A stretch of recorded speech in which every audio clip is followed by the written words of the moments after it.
back, everybody. We're here live for OSCO Windows Cup Series coverage here on ESN. We're halfway through the. I failed to mention this on the Continental broadcast, but we're halfway through both seasons now.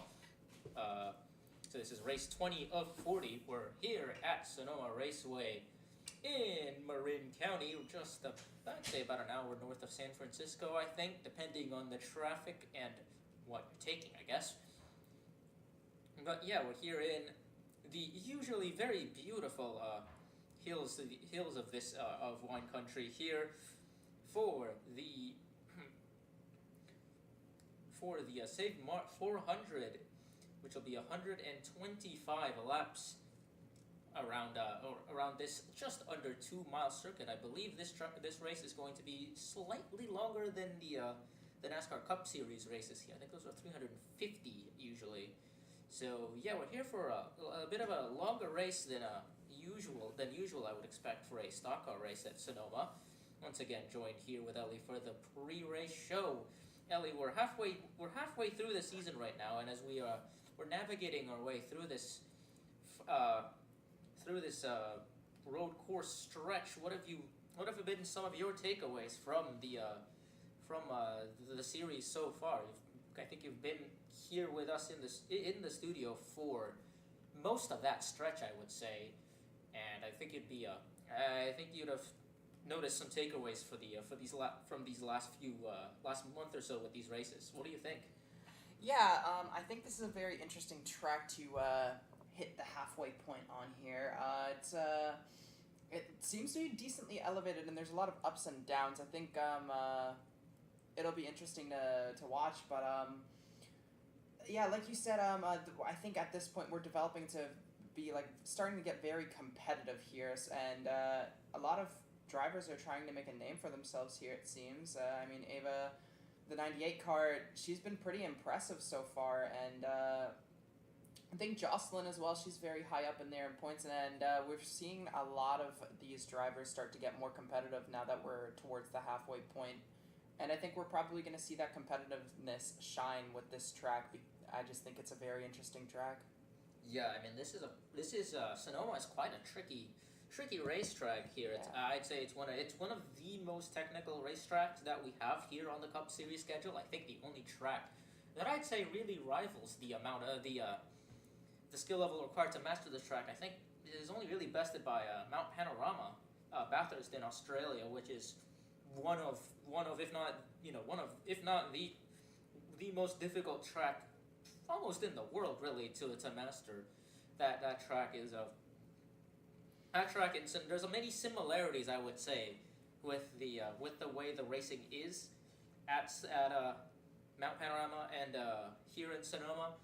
Though thankfully, I think for these drivers, I think there's a lot more runoff room at Sonoma. So if you make a mistake and be able to dart across the grass a little bit, you're gonna be slowed down. You're gonna lose time from that, obviously, but it's better than the alternative at Mount Panorama, which is usually a wall. So going through the technical sections here is a little bit more forgiving at this track, which I think these drivers will be relieved to be going through. So yeah, I mean, that's kind of the way things are here at Sonoma. So I wouldn't expect the racing to be extremely intense. I don't think we'll see something like Road America where we'll be seeing passes every few seconds or so. I think this track's a lot of tire management. Obviously, with the way these corners are, you don't want to burn up too much of your tires going through the S curves.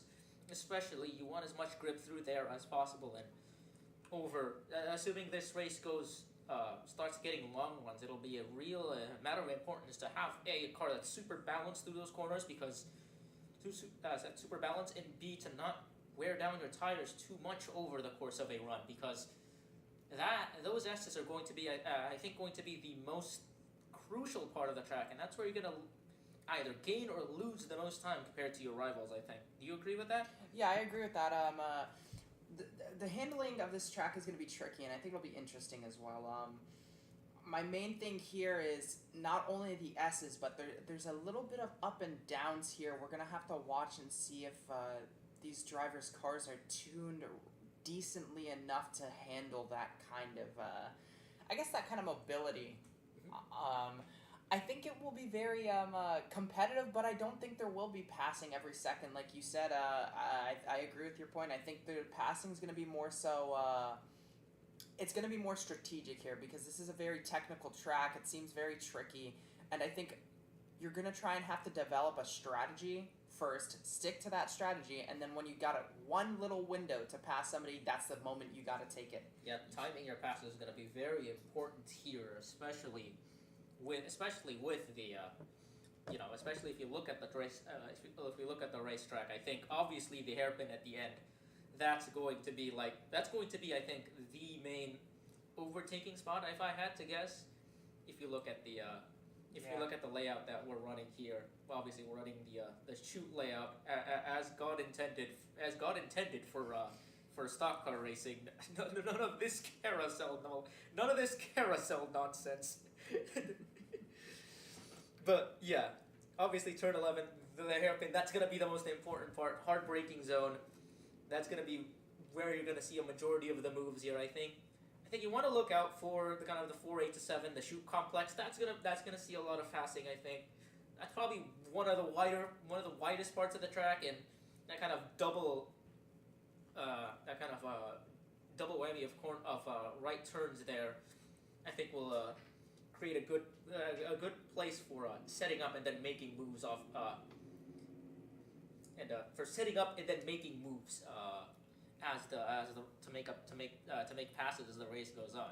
You just want to make sure that you get that move closed out before you get to turn 8 and all the S's, because going side by side around that part of the track, it's rather tricky. Not impossible, but more often than not, we're going to be seeing incidents coming along, arising from cars going 2, even 3 wide down that part of the track. And I think that's going to be one place to look out for, especially on the start and on restarts. The S's are going to be probably complete mayhem, and we're going to see a lot of aggressive moves, I think. Aggressive moves down that area. You want to make sure you keep your nose clean through that zone, through that part of the track, especially on these restarts, I think. Going to the, let's move on now to the starting lineup of the race. It's an all-Atlantic Racing front row. It's Cindy Rarison and Jocelyn Nihil, so I believe that's our points leader and our and the two-time winner, two of the best Atlantic racing cars. They've been very strong here. They've been very strong in the Cup Series this season. No real surprise to see them up at the front. And then if you go to Roach, and you go through the rest of the top 10, you see a lot of the usual suspects starting up front. You see both of the Mason Parker cars that have started in the and have won races on road courses. You have Yarsaraj and Hanstrom who've both won races on road courses. Alacantes, the third MPM car that made it to the Fast 10 joins them. That was your Denver winners. Also made it in. You see both MBYW cars very strong in qualifying as usual. Marino starts on the outside of row 2. Waterton 1 spot behind the inside of row 3. In 5th, Lily Tolberson starts alongside on the outside of row 3. That would be 6th place. Tolberson does have a win here at. Tolberson does have a win this season at Pocono and ran pretty strong at Mexico City. Was definitely one of the contenders to look out for at that race. So 39 car continuing her good picking up on that good form, I should say. I think the real surprise from the top 10 is the 82 of Paisley Yuria. We haven't seen much of her for the last few months or so. Actually, that's a lie. Actually, she's started to pick things up in the last few months, I should say. Her results have been back to where they were at the beginning of the season. She had a very strong start with 3 top 10s in her first 6 races, her first 5 races, but since then just one more top 10, which was a 6th place at Pocono. But if you look at her last 5 races now, she's been on a streak of top 20 finishes finishing 12th, 16th, 11th, 14th, and 12th. So here he is, I think, a driver to look out for, on pretty good form right now. And neither of these Uberman cars are in the playoffs right now, but I do think the Uberman Enterprise drivers are ones to look out for in terms of drivers who are outside the playoffs right now that might be able to steal a win away and just kind of steal a win away and grab a spot, grab a playoff berth doing that, I think. Yeah, I think our Fast 10 is partially interesting, and then there's no surprises here. But that Jiria car, the 82, we have not really seen her too much until recently, and it's kind of impressive to see her pick up the pace. And I think we should pay attention to her this race. Want to see where she ends up. I wouldn't be too surprised if she made a top 15. Higher than that, I would be surprised. Yeah, I think that'll be the expectation for her to at least continue her form. We'll see if she can really step things up and maybe try to contend for a win. But yeah, that'll be starting in the top 10 is going to be a good start to that. I think it's a good place to start, I should say. And Lori Schliesenbach, her teammates, also starting in the top 15 on the inside of row 7. That'll be 14th place, just outside the Fast 10 is number 2 of Isa Ijavida. That's a driver who's really struggled over the last 2 months, I think, just with a best finish of 16th, which was at Mosport, a very strategy-heavy race there. Javida's been struggling for Javida's been really struggling. I should say all of the two North Star cars have really been struggling. Rachel Cole is down there as well. She finds herself in 34th in points. Javida's one spot ahead in 33rd. That's a team that's kind of struggled on the race pace as of late. Has come kind of close to a few race wins. I think Rachel Cole finished second once. I think that was Road America, where she did that. Angeli Rugatino on her outside. That is a driver who's had a pretty good season. Only one win right now from Calder Park, all the way out in round 2, the very beginning of the season, but already has 3 top 10s. 4 top 10s, I should say. 4 top 10s at road courses. Those would be at Bathurst, Road America, Millsport, where she finished second to Yarsharaj on strategy, and 7th in our most recent race, Mexico City. That's Dark Horse Racing being very strong for a 2-car team. That is their performances have been stellar for a 2-car team. They don't enjoy as many of the economies of scale that the 4-car teams have, and that's often showed with the fact that most of the best teams in the Cup Series right now are the 4-car teams. But Dark Horse are, well, for lack of a better term, they've been dark horses in this series, overperforming to their standard, I think, as a 2-car team. What do you make of their performances so far this season? So far, they've been pretty impressive. They've kind of come out of nowhere with some of these races where we saw some of the other drivers kind of overshine them throughout half the race, and then they would climb the midfield and impress us with their driving technique. But yeah, I wouldn't be too surprised if they show up and do really well this race. I mean, they've been impressive all season so far. But another interesting point here, Rachel Cole, though, it's kind of interesting to see her drop down a bit because she's been pretty decent. I mean, like you said, she won at Mexico City and or came close to winning at Road America. Road America. I was thinking of Abby Little. I'm silly. Not Abby. When did Abby Little win again? That was Michigan. She did finish 6th at Mexico City. She was pretty impressive at Mexico City, which is also interesting to see her at 38. She was also on my mind, which is probably why I got the mix-up. Yeah, Abby Little all the way down there at 38. Yeah, I think, and well, we can't mention Dark Horse Racing without mentioning the 55 of Bria DeLaude, who has the 2 wins that that team has gotten on the road courses this season. She's starting in 15th place inside of row 8. That'll definitely be a car to look out for. If you go down to the second half of the field, though, one driver that I think about looking out for is that 23 of Yapi Malakson. She's starting all the way out in 37th inside of row 18. Malakson has been strong on the road courses, been pretty good throughout the season. Second in the championship right now.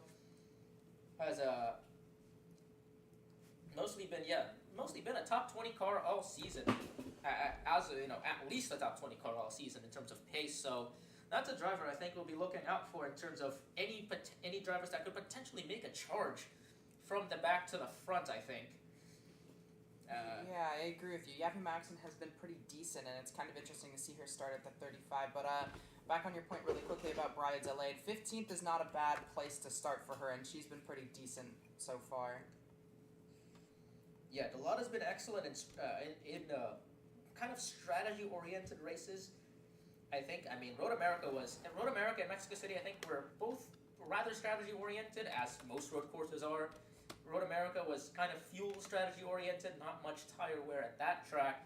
Mexico City had enough tire wear to where I think that mattered quite a bit, and the 55, I think, really unlocked a great strategy at that race, which saw her pull away from the field, pull away quite a ways from the field, and I think she did a similar kind of thing at a Road America where she really timed her last lap well and ended up with a big advantage that helped her consolidate the win there at that race. So yeah, watch out. I think for the 55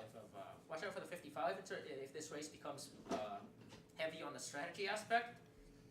Maybe look out for again the 19 of Orland Handstrom as well if things become strategy heavy. Given the success she had running at Bathurst. And yeah, any final thoughts before we take things over to the booth? Other than that, this track will be really exciting to watch. No, I think it'll be great. Yeah, I'd agree as well. Well, that'll conclude things for our pre-race show here in the studio. We'll be bringing it over to the booth now, where if you watched our coverage at from the Continental race at Evergreen, it'll be the same booth as that race. It's Echo and Brennan once again taking things off here as we continue our road course tour and bringing things up to the West Coast now at Sonoma. And welcome to Sonoma Raceway here in beautiful Sonoma, California, just about an hour north of San Francisco, right on State Highway 37 here in Northern California. I'm joined by Brennan here for this race at the 1.99 mile road course here in Northern California. Brennan, what's up? I think the sky is up, Echo, but no. This is going to be an interesting race here at Sonoma. I've done a couple of races at Sonoma, but of course we've got the we've got the AWSCO road course package on these cars, and I'm really excited to see how that ends up affecting the racing here at Sonoma. Yeah, this is going to be a track. It's going to be very strategy heavy. The tire wear is very high here. It's very hot out. It's very hot out today. 93 degrees today here in Sonoma, so this is easily the hottest weather we've had for really any race this season, even hotter than the two Australia rounds where it was in the upper 80s. What do you think how much of an effect do you think that the weather is going to have on these drivers with it being so hot out? Well, with it being a hot and slick racetrack, that's going to make grip lower, and the cars are going to slide around a little bit more than you might be used to. They already kind of slide around at this track quite a bit, but that's only going to increase it further. It might make it easier to pass in some areas and harder to pass in others. But in general, these drivers are gonna have a handful on these cars all day long, and it's gonna be exciting to watch. We could end up seeing some cars even go off the track as a result of the slick racetrack and just not having the handling that you want. There's going to be quite a few off-track excursions, I think. All right, let's review our starting grid. Row 1, Cinlia Rariston starts on the pole. Alongside her is the points leader, Jocelina Nihil. It's an Atlantic Racing front row.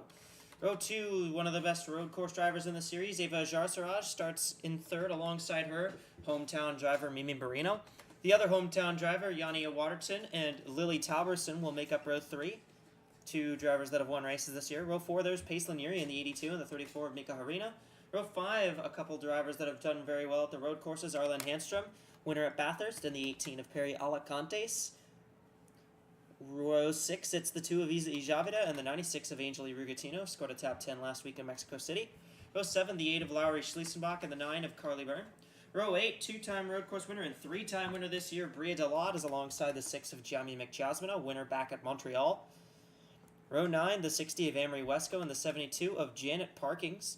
Row 10, the 1 of Felicia Vancy and the 46 of Yanfi Yanaga. Row 11, the 27 Nietzsche Garston, who dominated Bathurst, and the 21 of Amani Wandayo.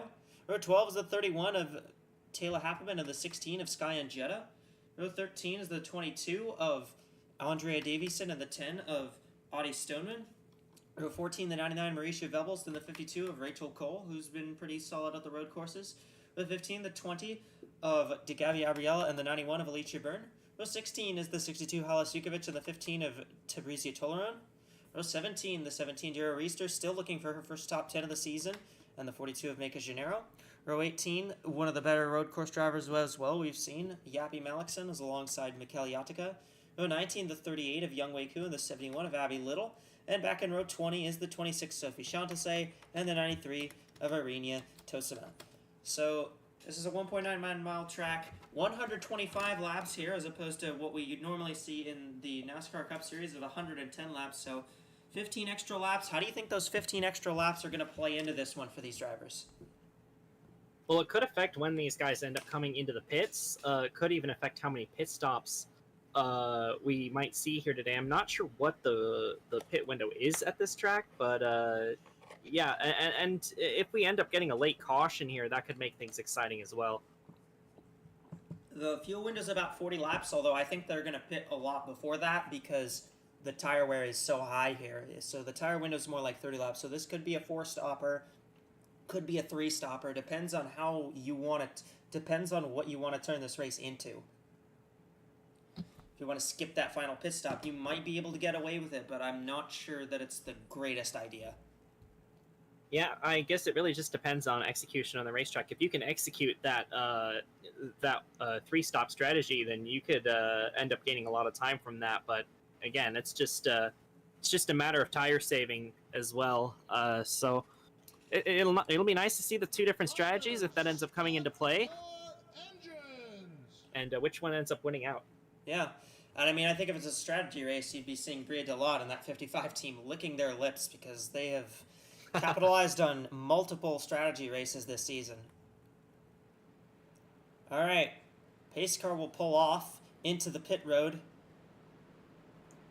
It's a long way back around to the start-finish line, though. Got to go straight through turn 11 through the hairpin here. This is a very difficult track to negotiate. It's very technical, very tough. All these drivers will be pushing through. All right.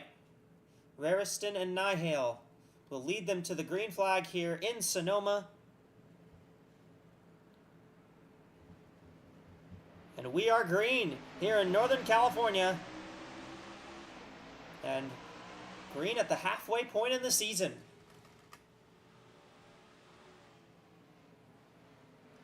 Nihale sticks to the inside of the 32. Oh, the 32 makes a little bit of contact. There's a car around. It's Cole and Abriella's in the tire barriers already. Well, the 20 did not make it very far. She made it to turn 1, and that's as far as she's going to go. That's about as bad as Oh, it gets. another car's There's around. more. Waterton in the 13. Into the tires. I think she'll get out. These first few laps here in Sonoma are going to be real chaotic because this is a tight Pretty wide track. through the S's. That's not going to work out. This is such a tight track.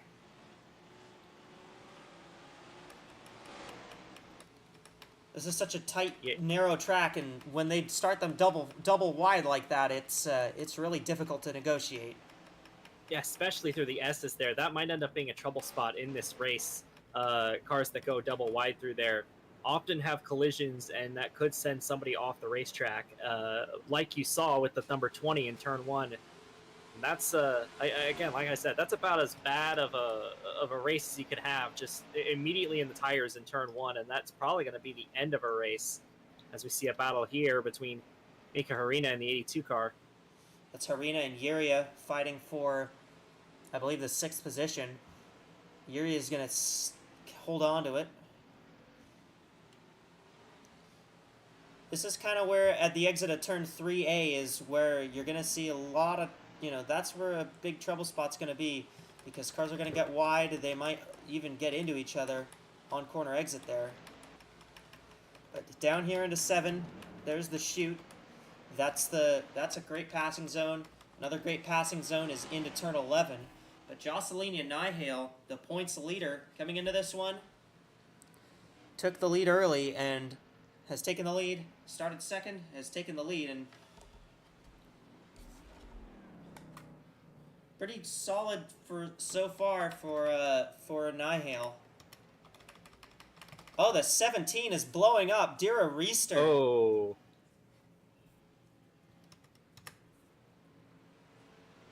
Man, just a lot of issues here in the first couple of laps, and you know the team at Ozark Motorsports has got to be kicking themselves because something went pretty wrong with something under the hood for it to go up that fast. Yeah, and that's even worse for Reister, who obviously, you know, it's been a big story for her this year. She has yet to score a single top 10 this season. And she hasn't scored one at all in the 19 races preceding this one, and she won't have one by race 20 either. There's Perry Alicante is trying to make a move for 9th on Carly Byrne. Looks like Byrne's going to stay clear as they go through the S's. The best shot for Alicantes will probably be into turn 11, but that's the thing, that these first few laps are gonna be kind of calm. You see Rigatino. Oh, the 96 is off the track. 96 went wide. That's gonna let McJasmine take that spot. Got a fight here between Talberson and Ajar Siraj for 3rd, as Mimi Marino holds on to 2nd, right in front of these two. Lily Talberson in the 39, pretty good road course racer.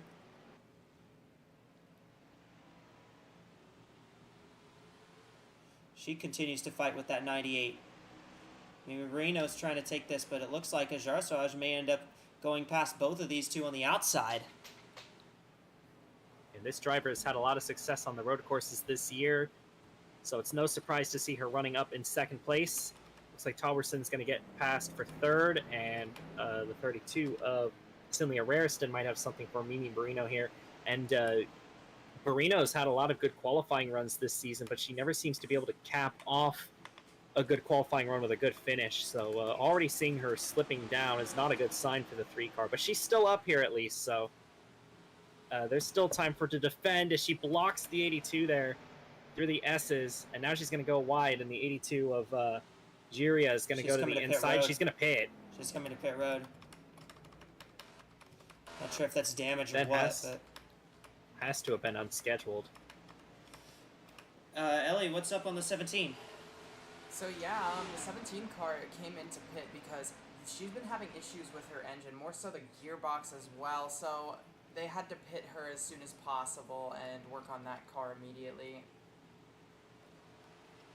Well, this is a track where the gearbox is pretty important. You're shifting a lot here. There's almost about 50, 60 shifts per lap. So this is a tough track. This is a tough track on the transmission. So very unfortunate the way her day ended. Jocelyn Nihale is gone. She's got a 5-second lead on 2nd place, Ava Ajarsaraj. Talberson sits 3rd. Rareston's 4th, Yuri is 5th. There's Handstrom in 6th, Harina 7th. Shami McJasmine has moved past Alicantes for 8th. Angeli Rugatino is in 10th now.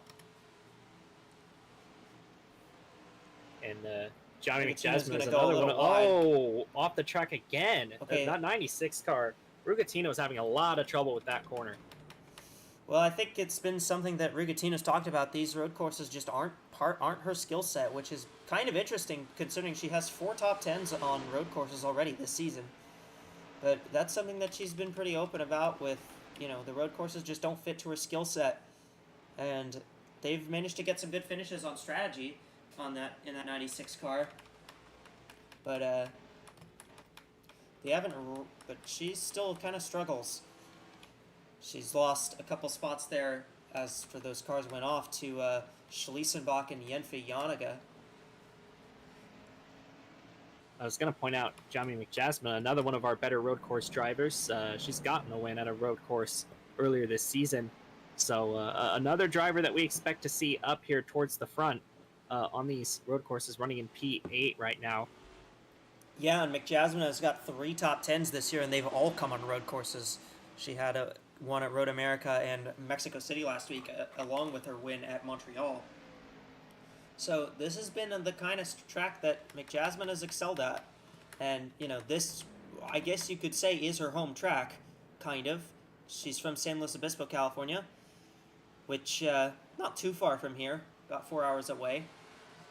As we got another car we had a blowing problem. up. The 27 stopped in the there's a car hairpin, and in that's not just her. The 72 of Janet Parkings and the 71 of Abby Little. That's a caution. And there's that's a caution. That's going to be a yellow.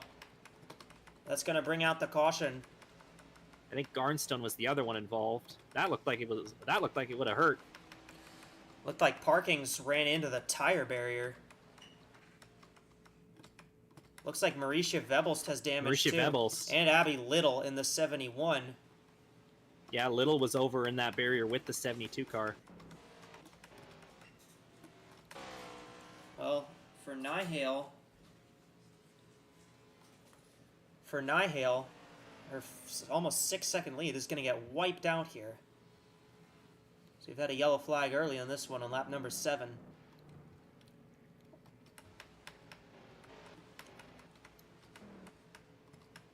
Well, a lot of incidents early in the race here at Sonoma. That's pretty typical for Sonoma, in my experience. They're pretty antsy and they're pretty prone to incidents early on, but yeah, like just the technical nature of this track means that there's a lot of room for errors, or not much room for error, I should say. Very prone to errors from the drivers, and we already see 5 cars out of the race. 99, 27, and 72 already have retired from that incident, so Boy, and that I believe the is 71's probably also going to be out.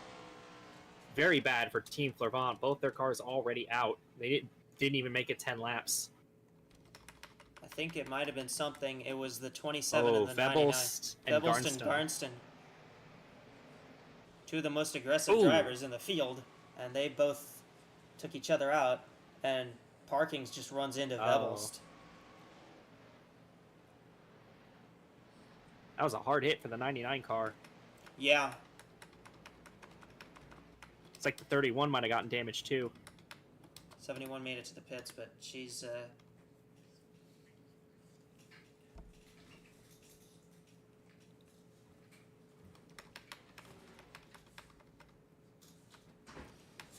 going to be done for the day as well. 71 car out of the race for engine issues, but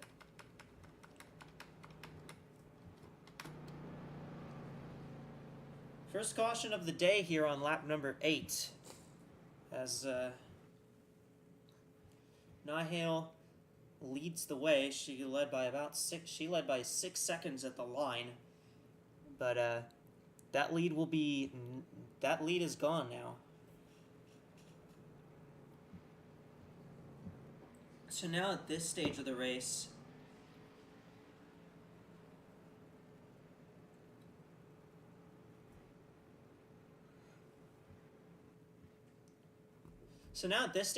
let's see. I want to see how many cars come to pit road. Looks like most of the field's coming down pit road. It's a very interesting strategy call here. Looks like the 16 might stay out. 16's staying out. Sky and Jetta. I think she's I going saw to her be the... thinking about it, but I didn't she's think the only one. she'd actually do it. Oh no, the 13. Yania Waterton's also going to stay out here. Waterton has A little bit of damage. Remember, remember Waterton got spun out in turn 4 That's right. on the opening lap.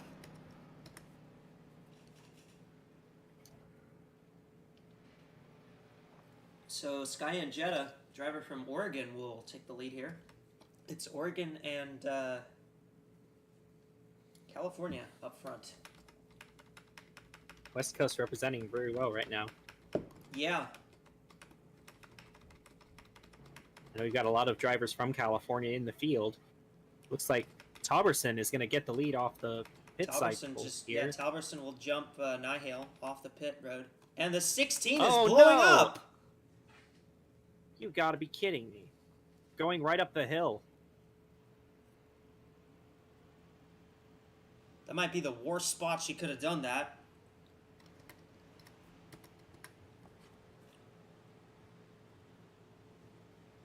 And I'm not sure she'll even make it back to the pits.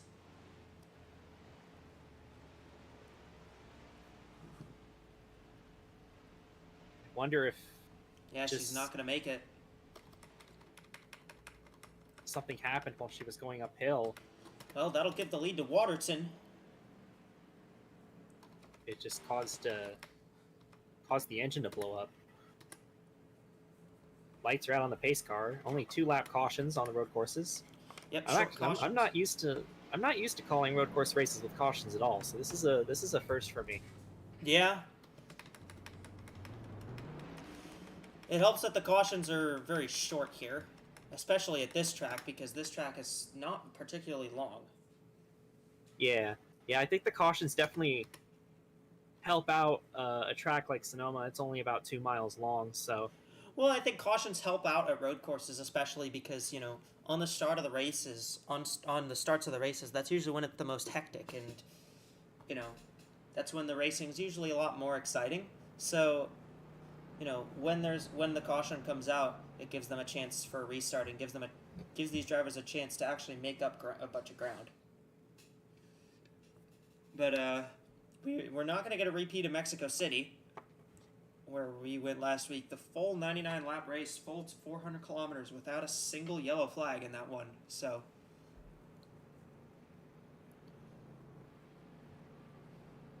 Yania Waterton is the leader. She got spun out on the opening lap of this race into the chute, but she's managed to take advantage. A little bit of different strategy here. Maybe Marina's gotten up a little bit through the field. I think she did a little bit of a short pit stop because she had already come down pit road under green. So pace car is going to pull off. We're going to have the restart on lap number 10. Waterton will lead him to it.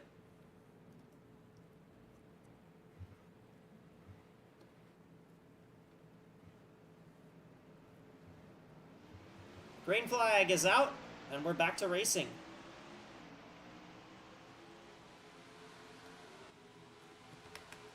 '64 and '98 are side by side for third. Oh, 82. Watch out, the 82! In the grass. I think she'll merge back sure on to- okay. Okay. They're 3 wide, though. Somebody's got to give. Going into turn 4. And the 91's getting run off the track a bit. And the 91 is going to overshoot the corner. Oh, the 98's crashed! No, the 98! Oh, she was battling with the 64 car for third place, and they might have come together. Oh, that's heartbreaking. And the cautions come right back out. It's the 98 of Ajarsraj. It's been spun. Oh, the 19! Oh, Oh, I 64. think the 19's not happy. Nihale's been spun Oh, around boy. now. And If that is what I think it is, that is absolutely insane. 92 of Michele Yatica is also in the pits. Looks like the Valvoline car also has damage. Yeah, Yatica, that's the 92. Well, this race has had an interesting start, to say the least. I meant the Haviland car. My bad. Well, let's see. Let's go back. These two are battling. Oh no, the 98. 98 got ran off the track there, so the 64 had nothing to do with it. Oh, it was Harina It was that the hooked her. 34. It was Ow. Harina, the other Atlantic car. I thought maybe the 64 turned the 98 there, and then maybe the 19 was getting a little bit of payback there, but that's not what happened at all. It looks like Oh, that's the what happened Haviland to and Gosling Yatica. cars got together. Ooh, man. Ooh. That's Ku and Yatica. That's oil wars going on there. And then the 64 got hooked. We saw what happened to her. Yeah, we saw what happened there. We watched that happen as it happened. But Yeah, she's that still one. going. One other thing about this track is that when you crash, there's a lot of places where you crash really hard. So Yeah. and you saw that was 3 different hard hits on 3 different parts of the track. Yeah. Yeah, the 98 stopped in maybe the worst place, aside from maybe into turn 11, that you could, get stopped. And I think that's another big reason why these cautions are out, is because it would be a safety risk for these drivers. It's a big safety risk for these drivers to leave them green when there's a car that's in a vulnerable position on the racetrack. Ooh, are we gonna see some split strategies here? It looks like it.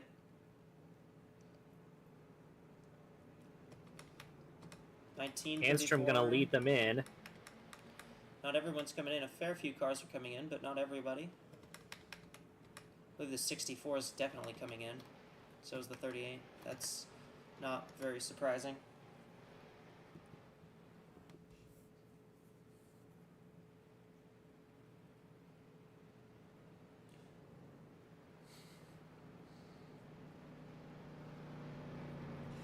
Well, this has definitely been an interesting race, and we are, 11 laps in now? So, no shortage of things to talk about here from Sonoma. And the number of incidents and the number of laps are very close in number right now. But I expect that as the race goes on, it's going to get a little bit calmer. Yeah, once the strategy starts to play out, I think it'll get a lot better. Get a lot more interesting. 34, Harina's going to win the race out of pit road.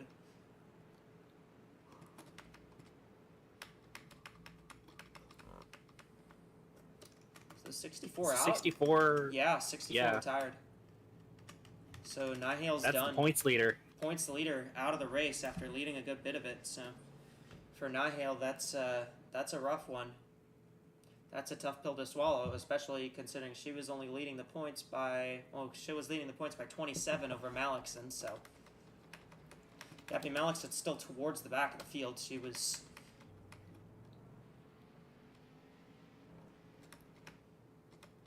She's 25th right now.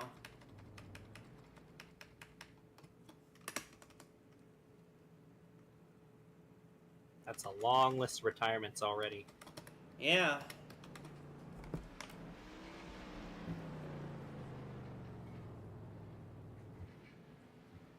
Did we ever get a report on what happened to the 16 car? I don't believe we did. Oh. Ellie has that. Ellie, what's up? The 16 had engine problems. I don't know if they retired. Did we retire the 16 car?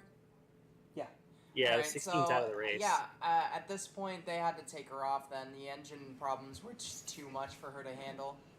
There was no repairing it. It's really tough for Njetta. She's run well. Who's run well on these road courses. She has not done particularly terrible on these road courses. She finished 4th a couple weeks ago at Most Sport.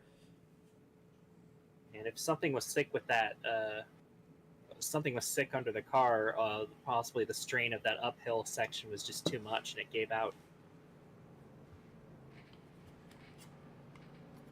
Sometimes when driving up to Mount St. Helens, it feels like that's going to happen to my car, but it never does. 39 is and the 39 as we're going to the green. That's odd. Unusual. Russia? Tall person's reporting low oil pressure right now in the 39. They're gonna bring it in to check real quick here. The priority is to make sure they don't lose a lap, but it's a bit of an inopportune time. They would have rather had this happen a lap ago, and they would have had a chance to come in. But yeah, they're gonna they're gonna have to make a quick fixes on the 39 here. Some sort of leak is going on that car, so yeah, early mechanical problem for the 39 team there. Well, it definitely helps that the laps here are about a minute long, so they'll have a decent bit as Schliesenbach tries to take the lead away from Waterton. This run up into turn 1 is... Waterton has yet to pit in this race. Yeah, she hasn't come down pit road once, and she continues to stay out here. She battles with Schliesenbach. Breeded a lot, went way wide there.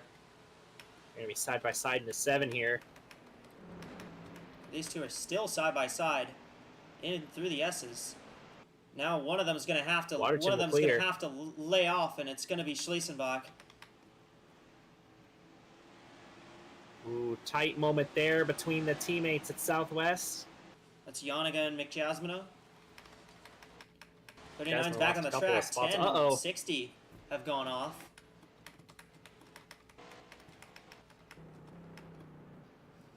Battle for second now. Here's Rariston fighting, trying to take this spot away from Schliesenbach.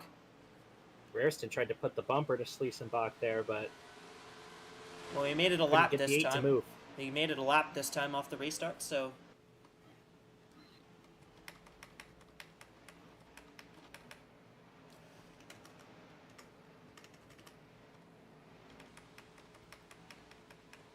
Yania Waterton, hometown driver. She's from Fremont, California, leading the way here in the Bay Area.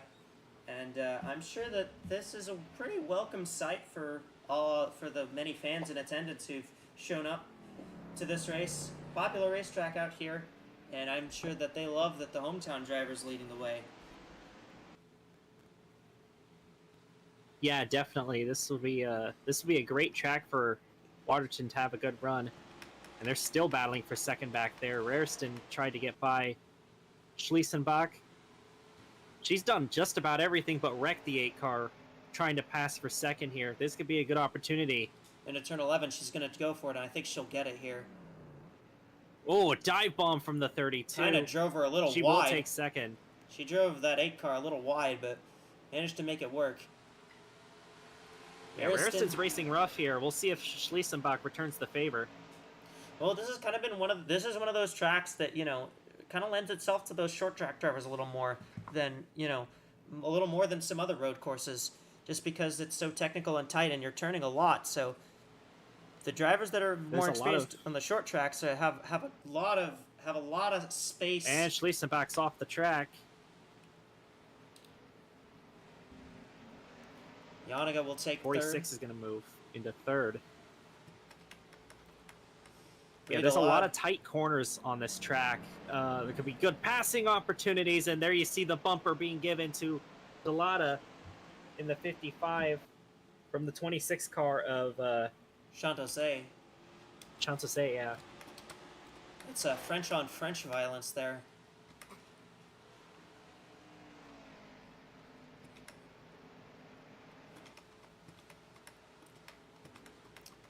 Schliesenbach sits fourth, but we might see a move for McJasmine to be made here. Yep, and we see the 6 car go underneath, and the 8 slowly starting to slip back through the field. 55 slipped back a few spots. These cars that came down pit road an extra time, still kind of managing to try and work their way up through the field.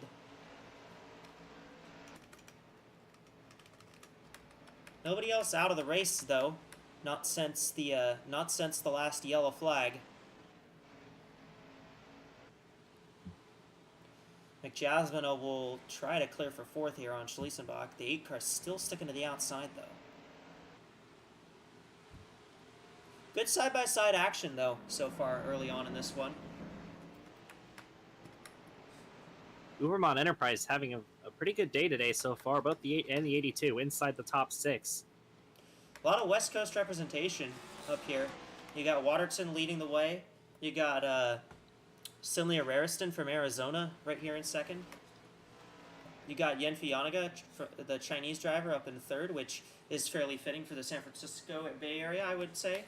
McJasmine in fourth from California. Uberman car is going to go side by side out of the hairpin for fifth. Teammates for fifth there, that's Yuria and Schliesenbach.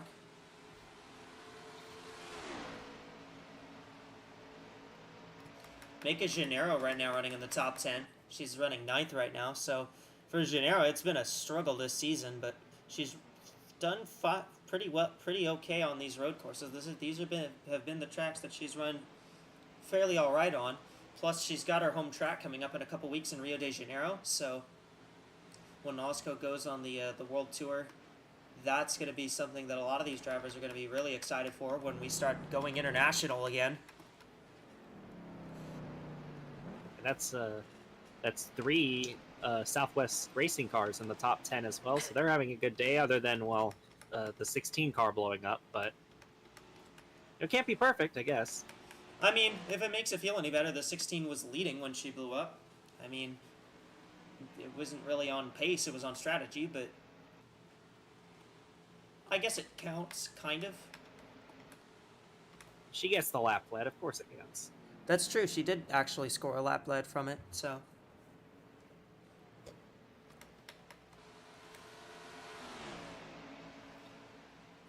Waterton has not been able to get away like the 64 was able to on that last restart. These top 3 have been nose to tail for the last couple of laps. Well, I think Rariston's hunting that lap lead because, remember, she started on the pole for this race. Remember, Rariston started on the pole for this race. She's hunting down that 13 to try to get the lap lead. 82 went off the track. 82 slid, but she keeps the position. Yeah, she'll keep the 8 behind her. We got Wandayo and Rugatino fighting here for 7th. Shonda Say, I noticed they go wide between 3 and 4 quite a bit on this racetrack, so definitely a tricky part of the track for these good drivers to learn.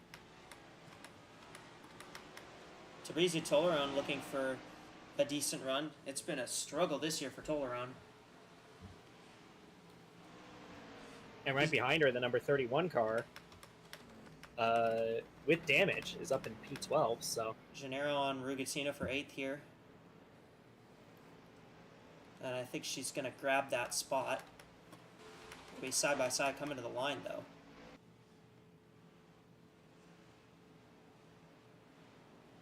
Harrison is all over the back bumper of Waterton right now, though.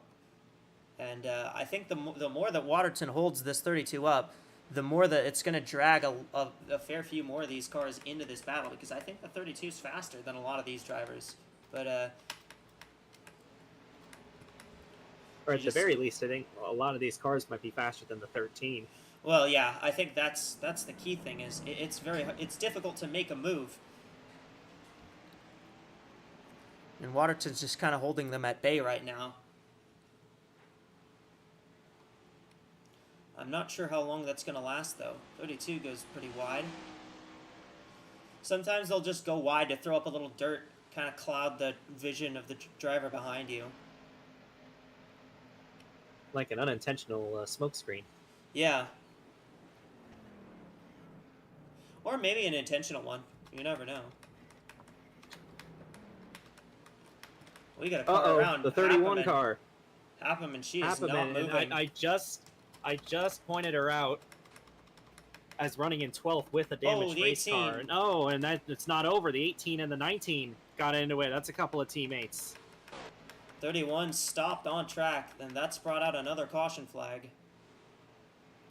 Is the yellow out now, or are they still racing back? I think they're still racing back. Well, that's unfortunate for Taylor Happeman and Ozark Motorsports. Well, that's a good break for the 39 at Talberson. Because remember, she had that pit stop. She had to come in. She had to come in as they were going to green on the last restart. So that's a lucky break for her. You're well wide. 82 has been off-roading quite a bit. Yeah. think everyone's kind of gone off-roading a fair bit here. Yeah, but it seems like the 82's been doing it more than most. Back to the line, it looks like the 22 is out. 22's out as well. I don't know if that what was happened something I to missed. her. Andrea Davison. Let's catch what happened to the 22 first here. This is on lap 18. So this is right before all that, I think. Got into Alicia Byrne there. Runs a little wide, and then Rachel Cole turns her. She runs into the tires. Okay, that was one I just missed. All right. Then Happerman, I think, does the same thing next lap.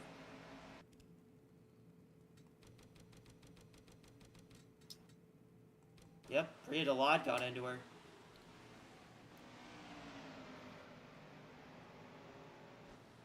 Those tires have been pretty rough for these drivers. Those tires on the exit of turn 10. Those tire tracks, the 22 and the 31, were pretty much identical. That was the exact same accident, pretty much. Pretty much, yeah. Well, we'll see what the pit strategy looks like here as we have 28 cars still running in this one. Third caution of the day. Out here as we have completed 20 laps from Sonoma. It's been anything but what we had at Mexico City last week.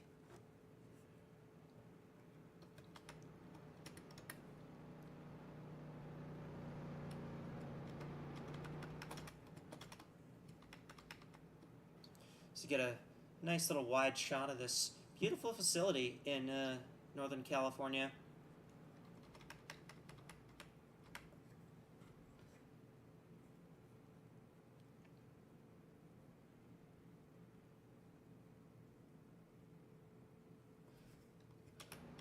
I guess this is not like the weirdest thing, because I think in a test race I did here, I had a car get hooked down the drag strip here, so.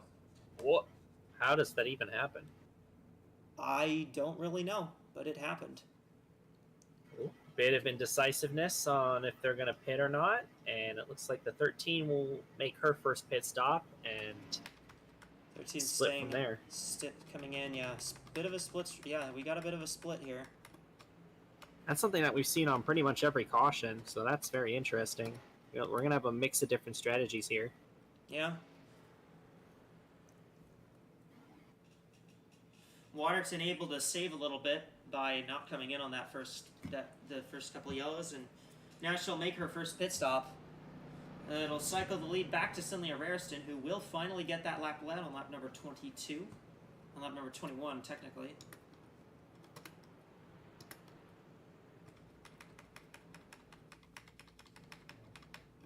Looks like most of the field has come down pit road though. Very few cars have stayed out though.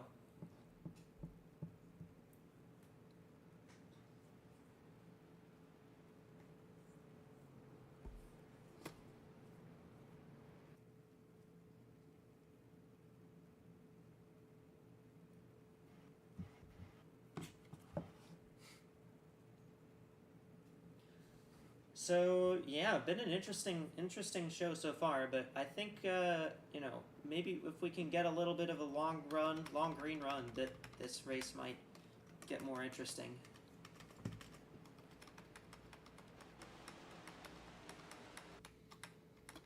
One car, Vancy's spending a little bit of long time here on pit road.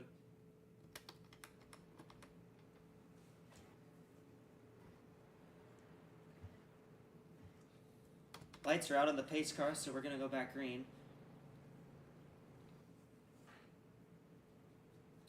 Raristoun, Yanaga, Yiria, Wandayo, Gennaro, Rigatino, Cole, Tosima, AWSCO, and Alicantes, the cars that all stayed out here on this yellow.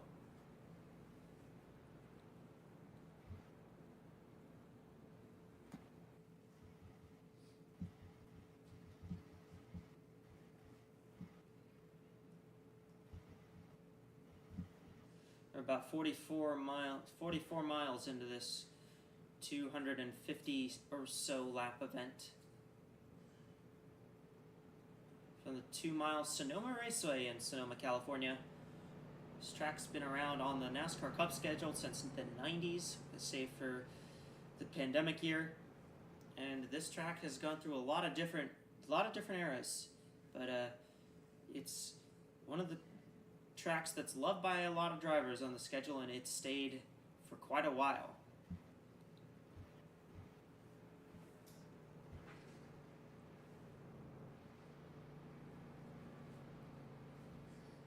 I remember this track pretty fondly.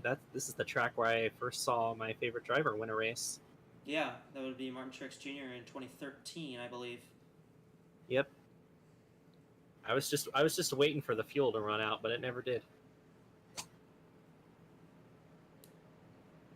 Pace car's off.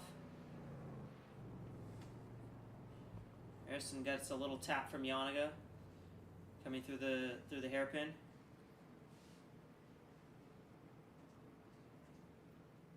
Trying to get her to go a little early, maybe jump it a little bit, but Raristan's not. I think Raristan's fairly. I think Raristan knows what she's doing. As we come to the green flag, here we go. Raristan's got 2 wins this season too, so it's not like she's lacking experience. She's got a couple wins on the short tracks at Bristol and South Boston. 46 goes a bit wide. That's going to let Uriel turn look to 2. the inside. Around goes Coon. Oh, We that's got a big one. big crash That's a big one. into the barriers. Caution. No, that's not going to be a caution. Nobody stopped on track, so I think we're going to stay green.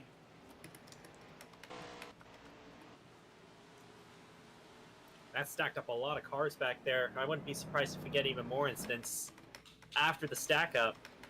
Rhea Lot, I believe, was in that. I think Alicia Byrne was there. I saw Halas Jukovic. Yeah, at least no one's going 6 wide this time. Yeah.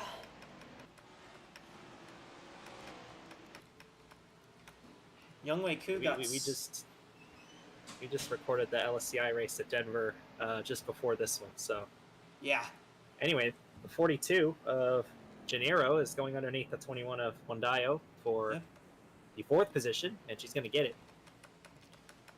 Gennaro will take that 4th position. There's Rugatino fighting with Tosima back here. Rachel Cole and Jamie McJasmina right here. Order's kind of shuffled up a bit just because of I think a fair few of those drivers that got caught up in that incident. You see Brietta Lodds come down pit road. I think she's got a fair bit of damage.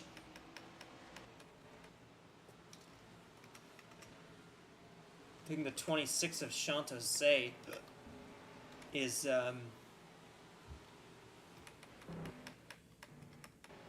too damaged to continue, but she was in the tires, so she was off the racing surface, so that doesn't constitute a caution. As Tosima goes around Rigatino in the S's.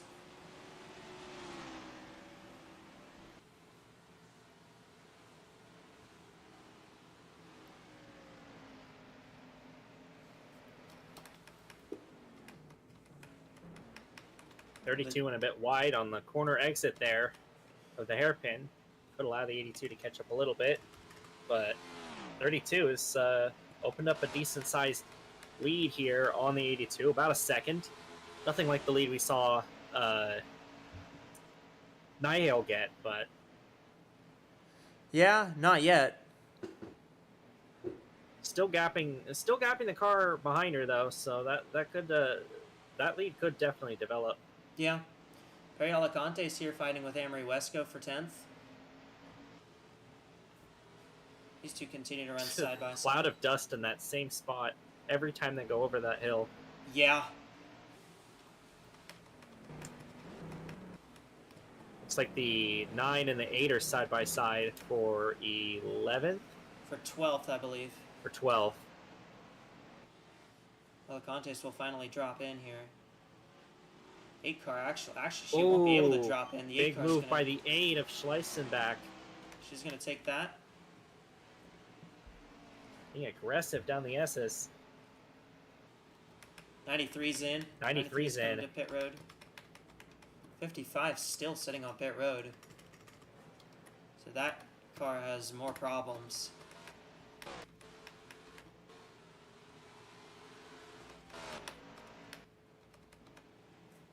And Bria Delot, if she's gonna go back to back, it's not gonna be not gonna be without some help. Yeah, I don't think any amount of strategy can get her out of this one. Could get Considering how long she's in the pit. Could get the lucky dog if we get another yellow. That's always a possibility. And meanwhile, this is something's happened here, I believe, with the 10 and the 38. That's a lot of damage on those cars. I think the 9 was involved as well.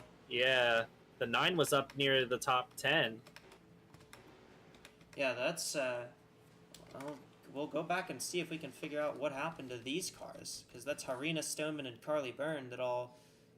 Oh, they wrecked on the front stretch. That's what happened. They were going 3 wide into turn 12. Oh, the 9 and gets they all hooked just got by the hooked 19. together. Big hit. And the 10 gets involved. 3 and the 2 also got stacked up in that. 39 and 62 had to slow up quite a bit. I think that one probably should have been a yellow, but the officials missed it. That doesn't qualify for a yellow because it's because nobody stopped on track. I see.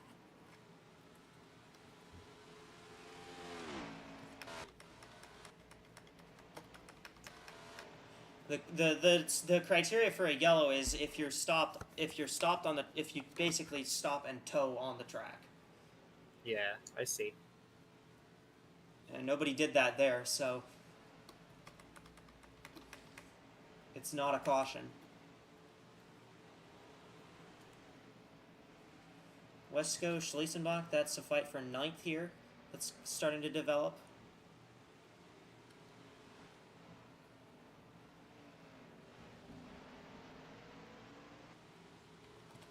You got Yappy Malikson has managed to move her way up through. Malikson started way at the back of the field. Yeah, I'm pretty sure that's the first time we've mentioned her so far, so slowly making up spots after that bad start. And usually 32. bad starts at road courses are not. Oh man, 32 is really slow out of nowhere. I'm not sure what happened. She's coming to pit road. She's pitting. She's pitting. Well, Did she now get into an incident, or is that mechanical? I don't know. I don't see anything on the mechanical tab, so I think she might have gotten into something. From the race lead is diabolical. No? No, she just slowed up all of a sudden. That's unusual.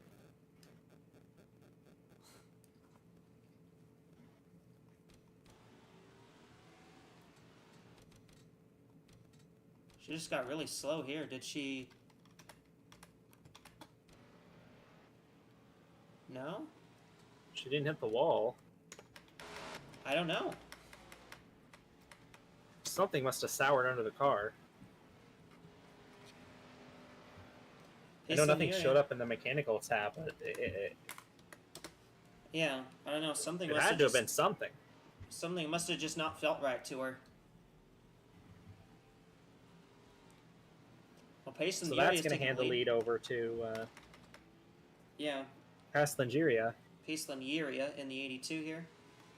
Iria. Yanaga second. There's Gennaro in third.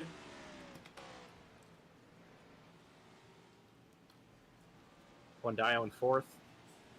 Yeah. Rigatino, McJasmina, Cole, Schliesenbach, AWSCO. And there's Yanni Waterton's back in the top 10. Yeah, she's managed to make her way into the top 10.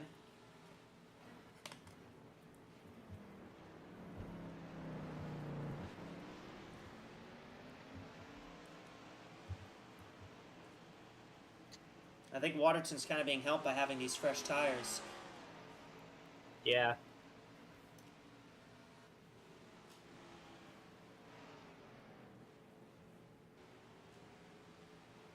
Larsen's going to try and get by the 60 here.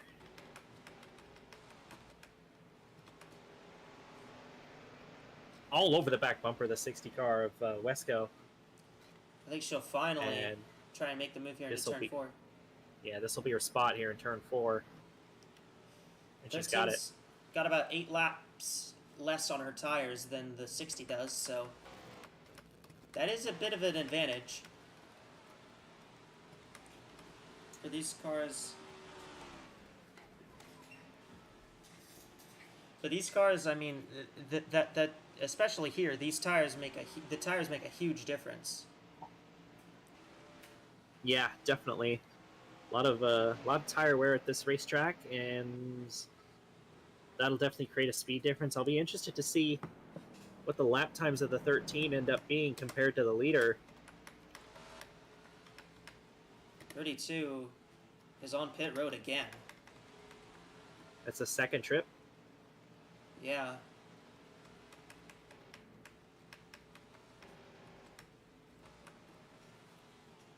Do you think she ran out of gas? Maybe. I Maybe mean, they she didn't get- could have. Maybe She they didn't could get have. enough fuel in the car on the last stop. Maybe. Malikson to the inside on AWSCO. That's going to be P10. She'll get the spot. 38 and 9 retired. That's unsurprising.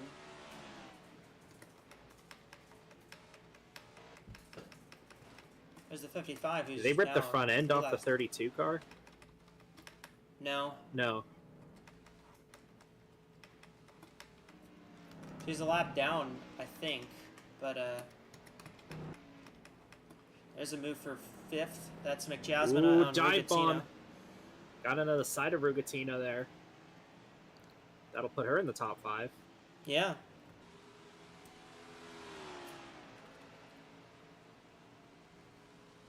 That's 3 cars in the top 5 for Southwest Racing. So, Yeah. like I mentioned earlier, they're having a really good race today. They're having a pretty solid run. You know, Gennaro's sitting 3rd. That's actually 3 cars in the top 5 now. Yeah. Yeah. Oh, that's- never mind. Oh, Well, speak of the devil. instant jinx. Well, Toyota might want to get their engine department checked out as well. They seem to be fast but prone to blowing up. And if I'm the 46 and the 42, my stomach's churning right now.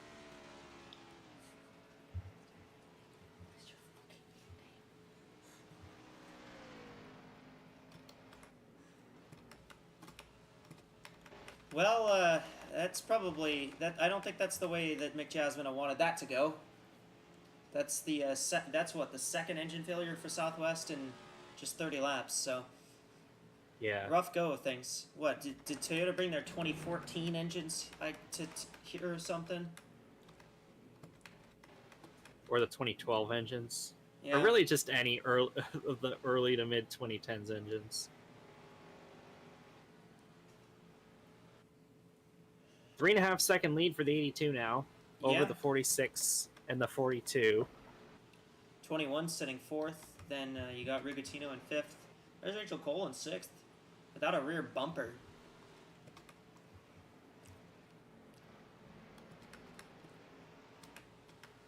Schliessen back going for 7th here on Waterton. Or rather, I think Waterton is actually trying to take it away from Schliessen back. I believe, yeah. I think the 13's trying to get up from the 8.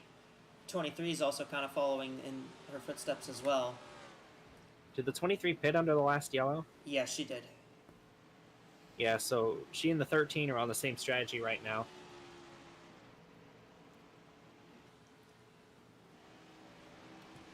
There's AWSCO trying to hold off Handstrom. I don't think that 60 is very fast. They've been passing her 19's pretty quick, pitting. and Handstrom's coming in. I think the 60's on old tires. I think that's what it is. That could be it. Ellie, you got a report on the 6? Yeah, McJasmine ended up pitting because she's been having issues with her engine and also the valve. So her pit crew is working around the clock to get her back on track.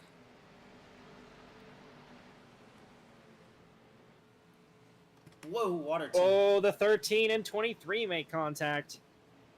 Waterton got real loose.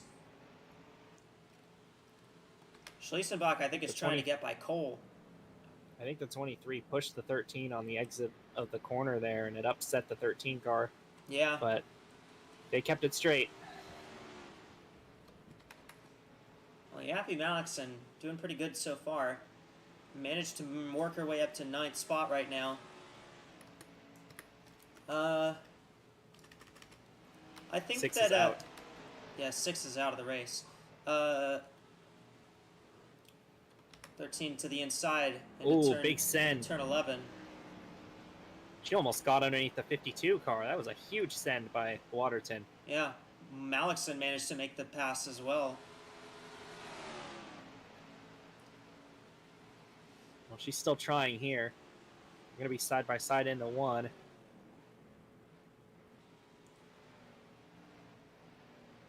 think she'll get clear here. Not yet.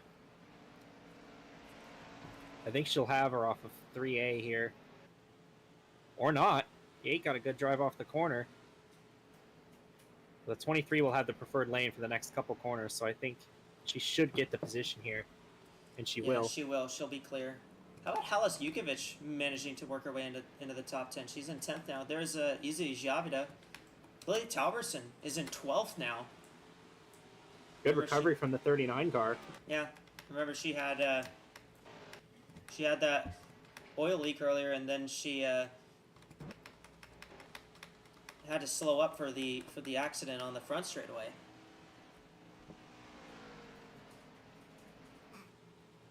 Someone's in the pits, I think. It's Rigatino. 96.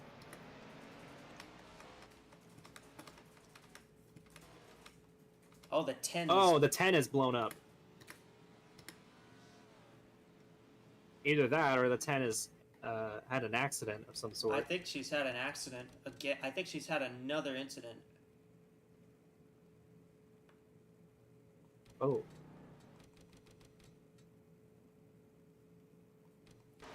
I think the 93 93 car? put her into the tires. Oh. Yep. That would do it. She didn't even come into the pits. Those tires have been...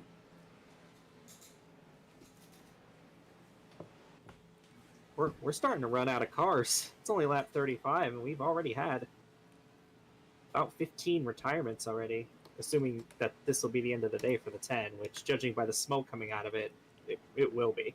Yeah, probably. This has been a brutal race so far. Yeah, high attrition so far. And it's, I think a lot of that high attrition, you know, there have been some incidents, but there's been a lot of mechanical issues too. Yeah, absolutely. It's a combination of both. 42's in. That's 42 is Gennaro. pitting. So I think a lot of these drivers. 82's in as well. 82's in. So yeah, I think we are starting to see this pit cycle start.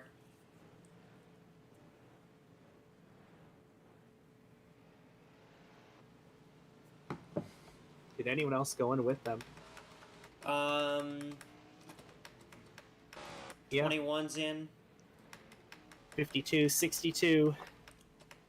Well, the last 10 pit has made it. stop. I think the last stop for all these drivers that didn't come in last yellow was around lap. Was on lap 12. So this is about 25 laps after that, and the fuel window is about 35 laps. So the tires are really important here.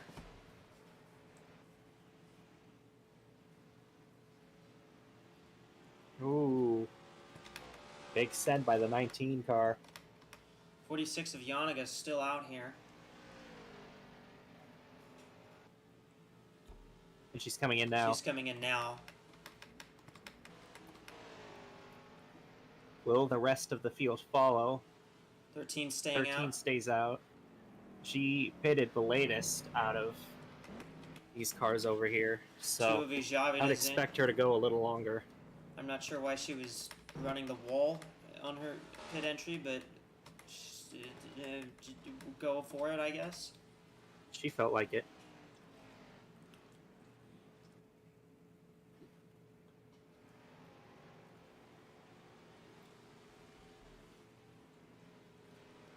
So that puts Waterton back out in front. Schliesenbach, Malikson, Talberson, Alicia Byrne is the top 5.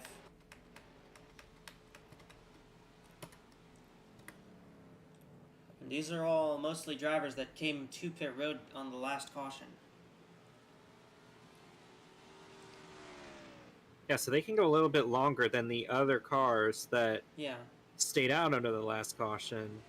I'd expect to see them come in within the next couple of laps still, but you might see a couple of them try to stretch. Oh, the 34 again. 34's gone off in turn 1.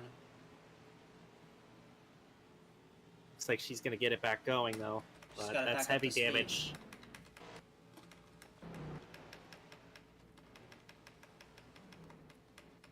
Yeah, she's got it back up to speed, but obviously not at the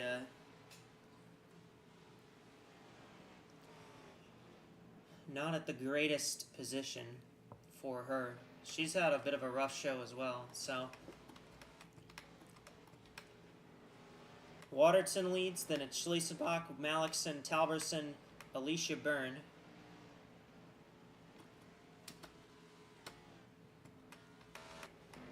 Back in 6th.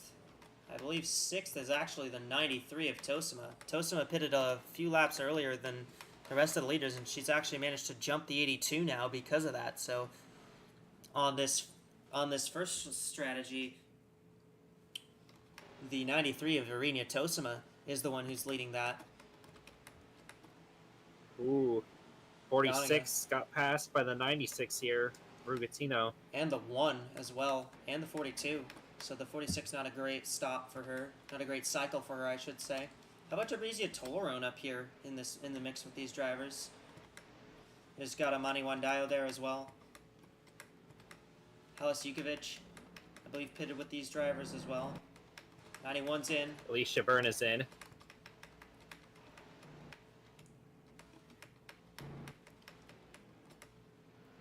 As well as the wounded 34 car. Yeah, 34 I think ran into the tires there. Oh, she's just retired from the race. She's out. She's retired from the race, okay. How many cars do we have left? 22, I believe. Yeah. We've already lost about half the field. High attrition, higher than usual I've seen for the attrition from the Sonoma. And we're not even at the halfway caution, or I mean, the halfway Report. the halfway recap. Yeah. The mid-race Same thing, report. right? Yeah, pretty much.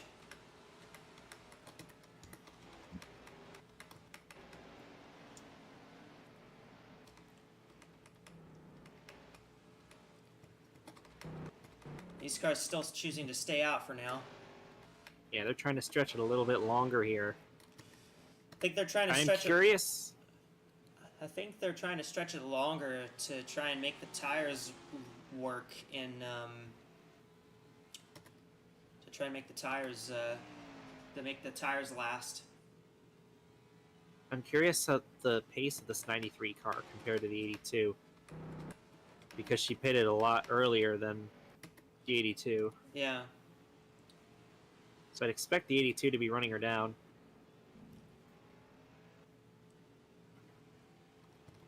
Well, she just crossed the line now, and the 82 dropped in about a second.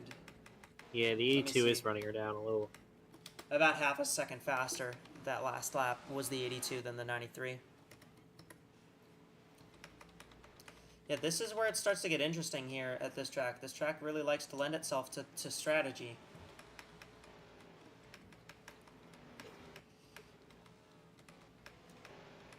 Well, we'll see if anybody makes the move down pit road here. I don't imagine a lot of these cars will be coming down pit road for another 5-ish laps or so.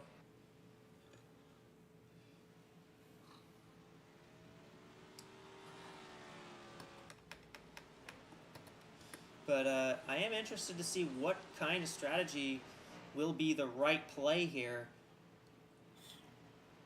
We've got several different groups of cars on multiple different strategies, so it's kind of hard for me to predict which one will come out on top here. As the 46 is going to go off the track and into the tires almost. Almost another They're going to tires. rejoin the track. They lost a couple spots, but they're lucky that was the worst that happened there. Yeah. That could have easily been another big accident that took out 2 more cars. Yeah. Terezia Tolerone just drove past all of these cars. There's the one of Vancy. She actually pitted fairly early from what I remember, so... 13's Choose still staying out. All these cars still staying out. Not really a surprise.